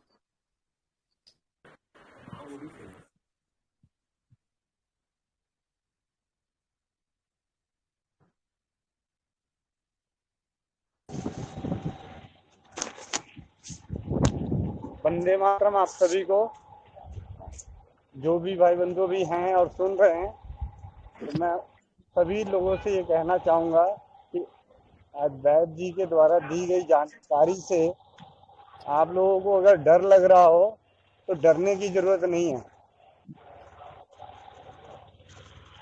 आज ऐसी ऐसी चीजें जानने को मिली है, एक रोग से पता नहीं कहाँ कहाँ कौन सी कड़ी कैसे जुड़ती गई और कहाँ कहाँ, तो ऐसी जानकारी मैं अगर व्यक्तिगत तौर पे एक आम इंसान के नाते अगर सोच के बोलूं, मैं ये कहना चाहूंगा कि जो चिकित्सा क्षेत्र में नहीं है तो इस कान से सुने और उस कान से निकाल दें, नहीं तो रातों की नींद उड़ जाएगी। ठीक है, बातें शायद खराब लगे, लेकिन मैं आपको हकीकत बता रहा हूँ कि अगर आप चिकित्सा क्षेत्र में नहीं है तो आज की बातों को इस कान से सुने और दूसरे कान से निकाल दें। सिर्फ इतना ध्यान रखें कि भविष्य में कोई रोग हो तो उसकी पूरी अच्छी चिकित्सा लें और एलोपैथी में ना जाएं, क्योंकि वही एक सबसे खतरनाक पैथी है जो सीधे आराम देती है, रोग को नष्ट नहीं करती। लेकिन दूसरी सारी पैथियां, चाहे आयुर्वेद हो, होम्योपैथ हो, रसोई घर है, इन सब की एक एक औषधि ना जाने अनजाने सैकड़ों रोगों का नाश करती है। तो हम ये कह सकते हैं कि अगर हम आयुर्वेद से, होम्योपैथ से और दूसरी अन्य रसोई घर से अगर हम चिकित्सा लेते हैं किसी चीज का, चाहे वो ज्वर का है, खांसी का है, तो जरूरी नहीं कि हमने बुखार के लिए तुलसी का सेवन किया तो सिर्फ बुखार हमारी तुलसी ने हमारे बुखार को ठीक किया। यही तुलसी हमारी लीवर को ठीक करता है, यही तुलसी हमारी किडनी को ठीक करता है, यही तुलसी हमारे फेफड़े को ठीक करता है, यही तुलसी हमें भ्रम के रोग से बचाता है, यही तुलसी हमें मस्तिष्क के रोगों से बचाता है। तो लेकिन सिर्फ और सिर्फ एलोपैथी इनकी दवाई मतलब हमारे कष्टों को दबाती है, रोग को दबाती है, मतलब कष्टों तकलीफ को नष्ट करती है और रोग को दबा देती है। लेकिन जाने अनजाने दूसरी जितनी पैथियां हैं जो परंपरागत पैथी है, इसीलिए हमें डरने की जरूरत नहीं है कि आज हमने बुखार की चिकित्सा की तो हमने इसके कारण की चिकित्सा करी या नहीं करी। अगर आपने तुलसी का सेवन करके बुखार ठीक किया है तो ऑटोमेटिक उसका कारण भी नष्ट हुआ है। अगर आपने खांसी की चिकित्सा अगर आपने आयुर्वेद से, होम्योपैथ से की है तो होम्योपैथ की एक दवा एक जगह नहीं सैकड़ों जगह जाके काम करती है। इतना इसका मतलब कि उसके किसी न किसी कारण को, मूल कारण को नष्ट करेगी। आयुर्वेद चिकित्सा की अगर एक औषधि अगर आप सेवन करते हैं, किसी एक चूर्ण को, किसी एक बटी को, जरूरी नहीं कि वो एक बटी उसमें जो मिलने वाली है, जो उस बट्टी को बनाने के लिए जो जो औषधियां मिली है, जो सिर्फ एक ही चीज को नष्ट करेगी, उसके कहीं ना कहीं जाके उसके मूल कारण को भी नष्ट करेगी। तो आज के सत्र से डरने की जरूरत नहीं है, और अगर डर लगे तो इस कान से सुनो और उस कान से निकाल दो। हेलो, वंदे मातरम भैया जी। भैया जी, एक प्रश्न था कि अगर हम दो दवाई एक साथ ले रहे हैं तो उसमें क्या आयुर्वेद की दवाई में कोई डिफरेंस होना चाहिए टाइमिंग में, एक साथ कुछ लेना है तो? कौन सी? जी आयुर्वेद की कोई भी दवाई लेते हैं या बड़ों के लिए भी, तो एक देखिए साथ ले सकते हैं उसको? मुझे उतनी आयुर्वेद की गहन अध्ययन तो नहीं है, लेकिन मैं एक आम भाषा में मैं ये जानता हूँ कि अगर कोई ऐसी औषधि जो हमारे शरीर को गर्म करने वाली है और एक ऐसी औषधि जो हमारे शरीर को ठंडा देने वाली है, ये दोनों औषधियां एक साथ नहीं चल सकती, आगे पीछे चलेगी। अच्छा अच्छा जी। हाँ, अगर आपके साथ एक साथ दो रोग लगे हुए, अगर आपको हृदय का रोग लगा हुआ है, हृदय का रोग है और साथ में कोई दूसरा रोग लगा हुआ है, चर्म रोग है साथ में, तो ये दोनों दवाइयाँ हो सकती है साथ में चले, क्योंकि दोनों के लिए एक ऐसी औषधि दी जाती है। लेकिन कुछ ऐसी चीजें हैं तो वो आपका आयुर्वेद का जो भी चिकित्सक होगा वो आपको सलाह जरूर देगा कि ये दवा अगर आप ले रहे हैं तो इस दवा के साथ इस दवा को 1 घंटे के आधे घंटे के अंतर पे लें। अच्छा जी भैया जी, और धन्यवाद। जिस तरीके से आयुर्वेद की औषधियां तैयार होती है ना, ऐसी एक एक औषधि में सैकड़ों औषधियां मिलके भी तैयार होती है। 10 मूल क्वाथ में 10 तरह की जड़ी बूटियां मिलके तैयार होती है। तो ऐसी और भी औषधि है जो कई ऐसे चूरन है जिसमें 20-25 एक प्रदरनाशक चूरन है जिसमें ना जाने कम से कम तो 30 से 35 जड़ी बूटियां मिलती है। तो जब ऐसी जड़ी बूटियां मिलती है और उस प्रदरनाशक चूर्ण को भी दूसरे अलग अलग भस्मों के साथ मिला के भी दिया जाता है, एक साथ एक पुड़िया बना के दिया जाता है वैद्य के द्वारा, तो हम कह सकते हैं कि आयुर्वेद की कोई भी दवा साथ में भी ली जा सकती है। लेकिन फिर भी मैं यही कहूंगा कि जो अब तक नजदीकी वैद्य चिकित्सक जो भी है, मैं आप सभी से यही कहूंगा कि अगर आप आयुर्वेद चिकित्सा कराते हैं ना, तो एलोपैथी वाले आयुर्वेद चिकित्सक से मत कराएं। एलोपैथी आयुर्वेद चिकित्सक मतलब वो जो बीएमएस जो अंग्रेजी पढ़ाई से आयुर्वेद पढ़ के आए हैं। ये अंग्रेजी पढ़ाई से पढ़ के आने वाले आयुर्वेद की कहानी बता दूं, मेरी बेटी के एक घाव हो गया था, तो उस घाव की दवा मांगी तो उन्होंने बोला कि आप इसे एलोपैथी में दिखा दो, इसमें चीरा लगेगा। तो मुझे बड़ा आश्चर्य हुआ, आज से 4 साल पहले की बात है, मुझे बड़ा आश्चर्य हुआ कि ये आयुर्वेद के डॉक्टर हैं किस काम के, जो एक घाव के लिए कहते हैं कि जाओ जी एलोपैथी में जाके चीरा लगा लो। फिर मैंने उसी वक्त होम्योपैथ की दवा जो होते हैं होम्योपैथ की चिकित्सा होती है, तो होम्योपैथ की चिकित्सा करी। 24 मतलब 12 से 18 घंटे में उसका घाव का पूरा पक के फट गया, मतलब उसके सारे मवाद बाहर आ गए। तो आज के आयुर्वेदिक वो जो एलोपैथी के साथ वाले हैं, जो सिर्फ दवाइयों के नाम से, हाँ जी ये चीज है दवाई लिख लो। मैं आज भी जाता हूँ, मैं ईएसआई हॉस्पिटल में मेरा डिस्पेंसरी है जहाँ आयुर्वेद और होम्योपैथ की चिकित्सा, मतलब एलोपैथी तीनों की है, लेकिन एलोपैथी तो हमें गए हुए जमाना हो गया। आयुर्वेद में मैं जाता इसलिए हूँ ताकि वहां से कुछ दवाइयाँ उठा के ले आऊँ और किसी गरीब को जिसको जरूरत है उसको दे दूँ। तो मैं वहां जाके अलग अलग बीमारियों, तो सिर्फ ये सुनते हैं 4 तरह की आसर, 2 तरह की बटियां, 6 तरह के सिरप उठा के दे देते हैं। तो ये चीजें जो आज हमारे आयुर्वेद को नीचे की तरफ ले जाने का काम कर रहे हैं आज के आयुर्वेदिक चिकित्सक। आयुर्वेद का जिस तरीके से गहन अध्ययन अभी तो ज्यादा नहीं, सिर्फ 1-1.5 महीने का ही ये सत्र चल रहा है। इस सत्र से जो जानने को मिला है और कुछ हम व्यक्तिगत तौर पे हम लोग जो अध्ययन करते हैं अपने पुस्तकों का तो अलग है, लेकिन जो सत्यवान भाई जी के द्वारा जो ज्ञान मिल रहा है और जो सरल भाषा में मिल रहा है, ऐसा ज्ञान मैंने अभी तक कहीं से नहीं देखा ना सुना है। बहुत सारे वैद्यों को भी देखा, सोशल मीडिया पे मैं काफी हम लोग एक्टिव हैं, तो जमीनी स्तर पे तो नहीं हमारे पास समय इतना मिलता है कि हम जमीनी स्तर पे जाके खोजबीन करें, लेकिन सोशल मीडिया पे जो देखता हूँ तो उससे मैं कह सकता हूँ कि हमारे हाथ हीरा लगा है और इस हीरे को सही से हम इस्तेमाल करें, इनके ज्ञान को लें और ज्ञानित हों और ज्यादा से ज्यादा लोगों को आयुर्वेद के सरल भाषा में समझने का जो चल रहा है सत्र, इसका बढ़ावा दें। अभी तक 1.5 महीने हो गए, हर आदमी सिर्फ अपना स्वार्थी है, अपना इलाज पूछने से मतलब है, ये नहीं कि हम इसका प्रचार प्रसार करके 2-4 जनों को और लाएं ताकि उनको भी थोड़ा सा आयुर्वेद के बारे में उनकी बुद्धि खुले, आंखें खुले, कुछ जाने। नहीं, हर इंसान यहाँ स्वार्थी है।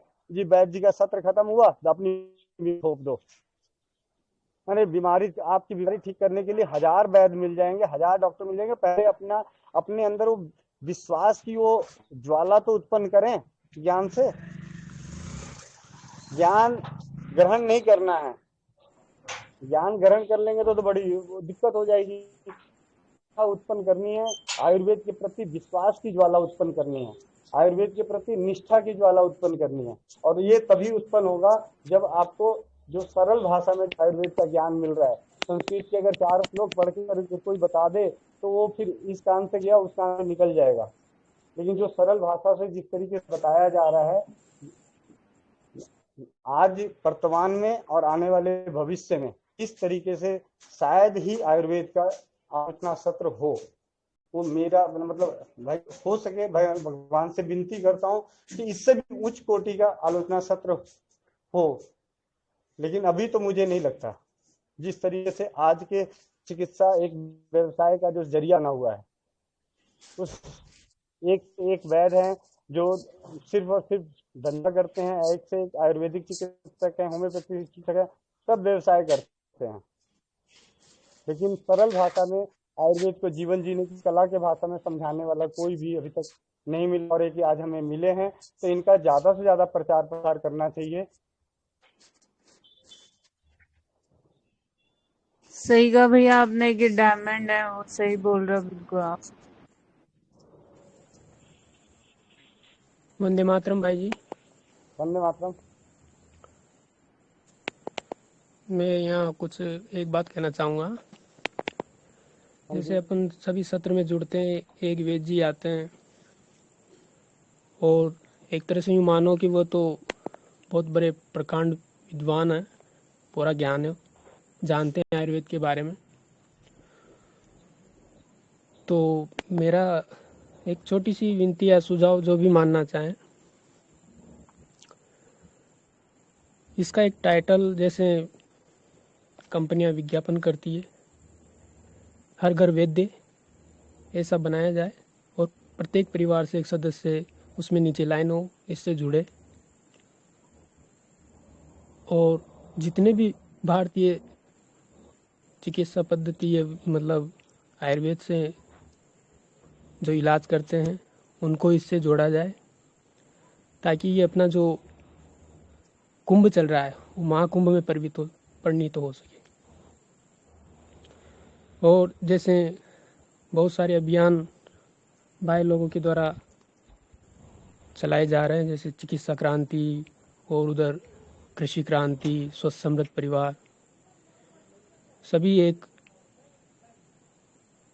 तरह से मिलकर भारत को बनाने के लिए अग्रसर हो रहे हैं। आज ही देखो, अभी मैंने पोस्ट किया वो, तो वैद्य जी तो यूँ भी कहते हैं कि रक्तदान नहीं करना चाहिए, लेकिन अब कैसी कैसी चीज़ें देखने को मिलेगी। तो ये चीज़ें सब ज्योतिष वाला भी और आयुर्वेद वाला, क्योंकि दोनों पर्याय एक दूसरे के। ज्योतिष के बिना आयुर्वेद नहीं। कहते हैं किसी खास नक्षत्र में कोई जड़ी बूटी का प्रयोग किया जाता है तो ज़्यादा फलदायी होती है। तो दोनों एक दूसरे के पर्याय हैं। तो मेरा कहने का मतलब यही है कि जितने भी वैद्य हैं उनसे भी आह्वान किया जाए और प्रत्येक घर से घर घर वैद्य, ऐसा कुछ से ऐसा टाइटल बनाया जाए और प्रत्येक घर से एक सदस्य इसका बनाया जाए। उसके लिए मेरा ये सुझाव था आपको। जी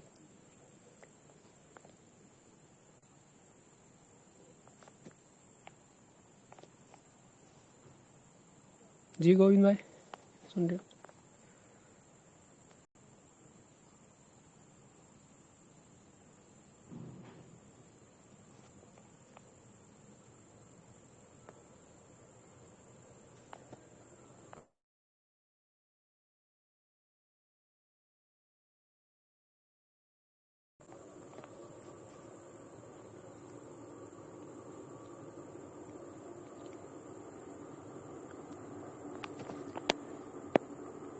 क्योंकि अब तो न जाने कैसे कैसे कानून और हमारे सामाजिक परंपराओं को भी, हमारे समाज को भी, जो हमारे रीति रिवाज वो सब टूट जाएंगे। तो इससे तो और ज़्यादा विद्रुपता आएगी।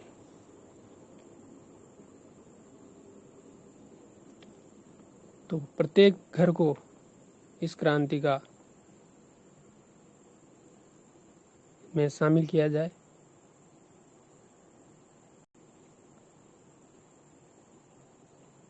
उसके लिए वेद्यों की एक, जैसे वेद्यों के द्वारा एक वो आयोजन, सत्र का आयोजन रखा जाए, उसमें वेद्यों को जोड़ा जाए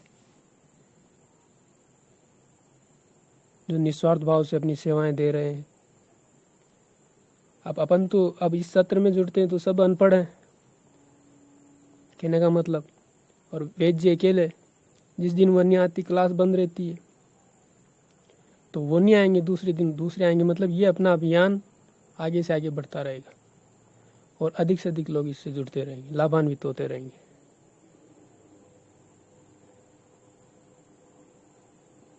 जी मेरा छोटा सा सुझाव था जी।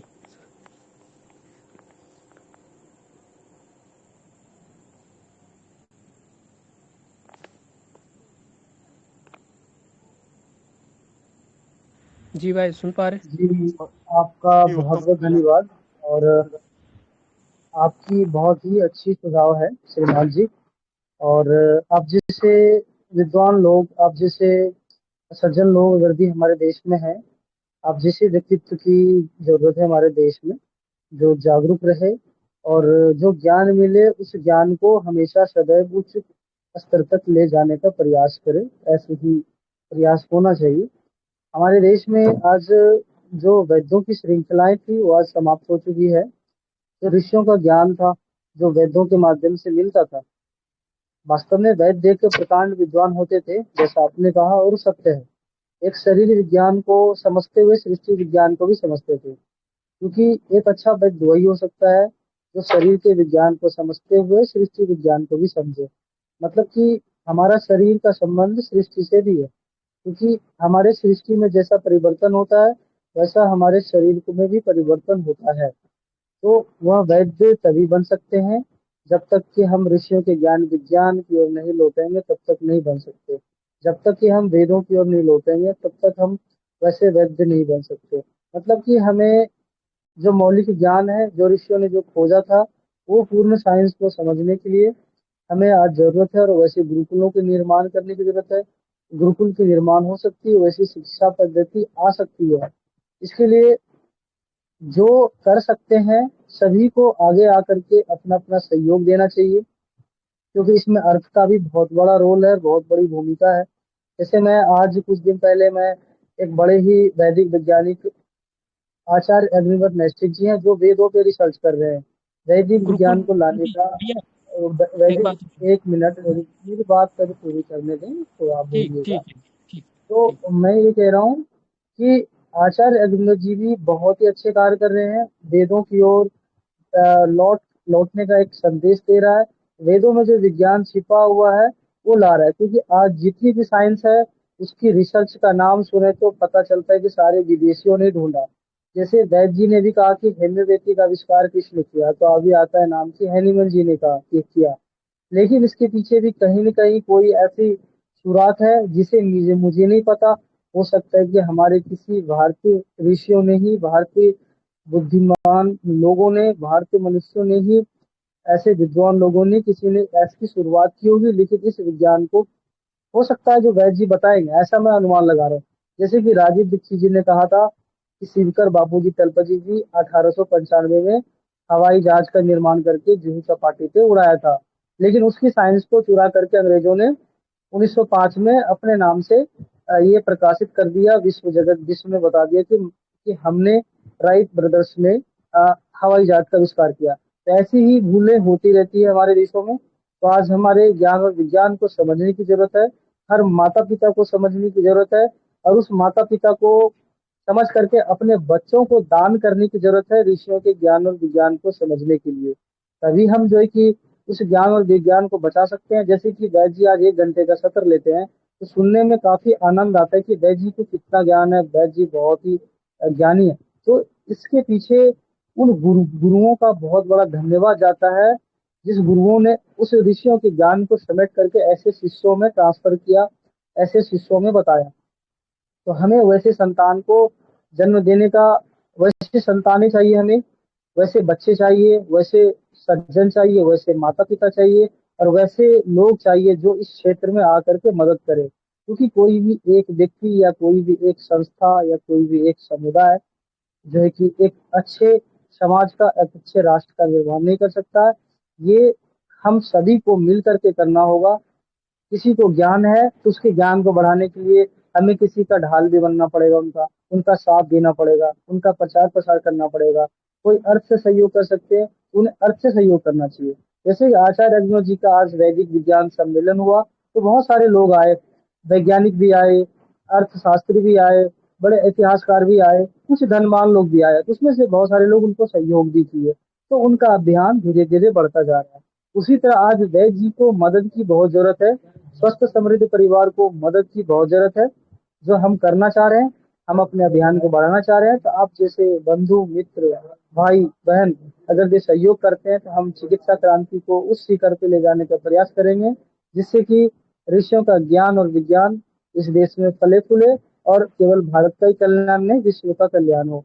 यही प्रयास स्वस्थ समृद्ध परिवार का है, यही प्रयास गोविंद शरण प्रसाद जी का है, यही प्रयास वैद्य श्री सत्यवान नायक जी का है, यही प्रयास संपूर्ण भारत के लोगों का होना चाहिए। और स्वस्थ समृद्ध परिवार से जुड़े सभी भाई बहनों का यही प्रयास है कि हमारा देश अच्छा बने और जो ऋषियों का ज्ञान और विज्ञान था वो आगे बढ़े। उसके लिए अपने बच्चों को वैसे संस्कार दें ताकि ऋषियों के ज्ञान और विज्ञान पढ़े। और जो अर्थ से सहयोग कर सकते हैं कृपया अर्थ से सहयोग करें, क्योंकि आज अर्थ का बहुत बड़ा मांग है, अर्थ के बिना हम कोई कार्य कर नहीं पाते। जो सहयोग कर सकते हैं, जो साथ दे सकते हैं, साथ दीजिए, तभी हम इस चीज़ों को आगे बढ़ा सकते हैं। तो ऐसी निवेदन है और अधिक से अधिक लोगों को लाइए। आज 19 लोग जुड़े हैं, अभी हमें अंत समय में भी बने हैं। सभी से प्रयास ये कि कम से कम अगर भी आप एक एक लोग भी लाते हैं तो अगले दिन हमारे सदस्य में 38 लोग हो जाएंगे। तो ऐसा हम प्रयास कर सकते हैं, तो धीरे धीरे ये चीजें बढ़ेंगी। तो केवल स्वार्थवश के लिए हम नहीं जुड़े कि हमारा उपचार मिल गया हम चले जाए, हमारा काम हो गया, नहीं, इससे नहीं होता समाधान। इसीलिए हमें संपूर्ण समाधान की ओर जाना होगा, क्योंकि ये जो आपका समाधान है ये अल्प समाधान है। हमें संपूर्ण समझने के लिए हर गांव में, हर घरों में एक आयुर्वेद का जानकार होना चाहिए, हर घरों में ज्ञानी होना चाहिए। हमें ज्ञानी बनना पड़ेगा, तभी हम अपने देश को, जो राजीव भाई ने जो सपना देखा, जो ऋषियों का जो सपना था अपने देश को सदैव अच्छा रखने का, उस सपनों को हम पुनः ला सकते हैं। इसके लिए हमें उस ओर लौटना होगा। इसके लिए वैद्य जी का साथ दें, स्वस्थ समृद्ध परिवार का साथ दें, जिससे भी हम इस कार्य को आगे बढ़ा सकें। तो आप सभी का बहुत बहुत धन्यवाद। बाकी कोई सज्जन अपना विचार रखना चाहे तो रख सकते हैं।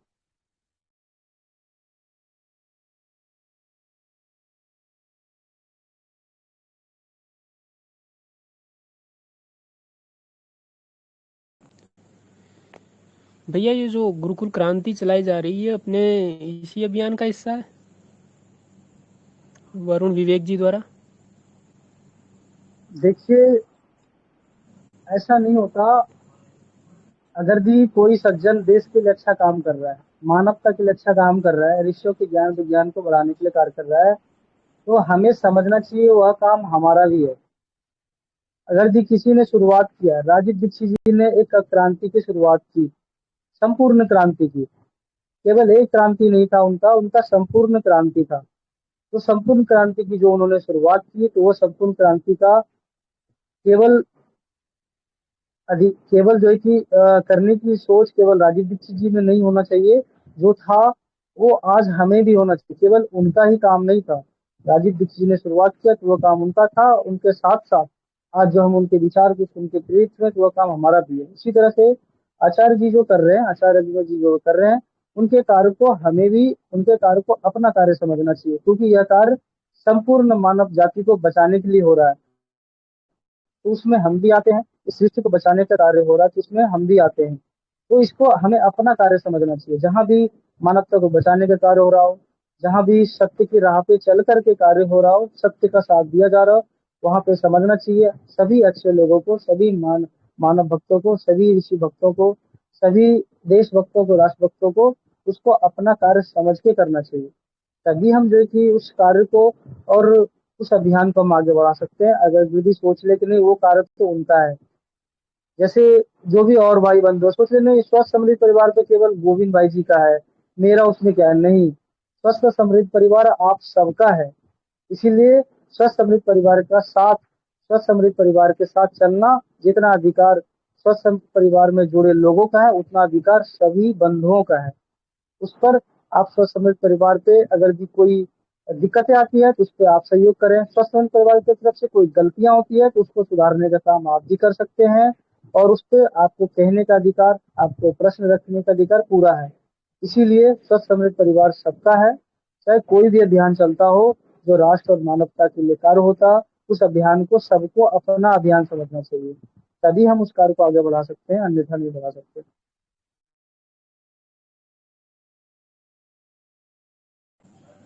बहुत बहुत भाई आपके विचारों से बहुत सहमत हैं। मैंने 2 बात रखी थी, एक तो घर घर वैद्य ऐसा कोई टाइटल, और एक वैद्यों का एक समागम, जिससे कि जैसे अपने एक वैद्य जी जुड़ पाते हैं तो पूरे वैद्यों की टीम भी रहे। अब वो कह रहे हैं, अपन तो सुनने वाले हैं, उनकी जगह उनका तोड़ निकालने वाला भी हो, तो और भी वैद्य इस सत्र में रहे। और यह जो अभियान चल रहा है और बढ़ाओ। आपका बहुत बहुत धन्यवाद।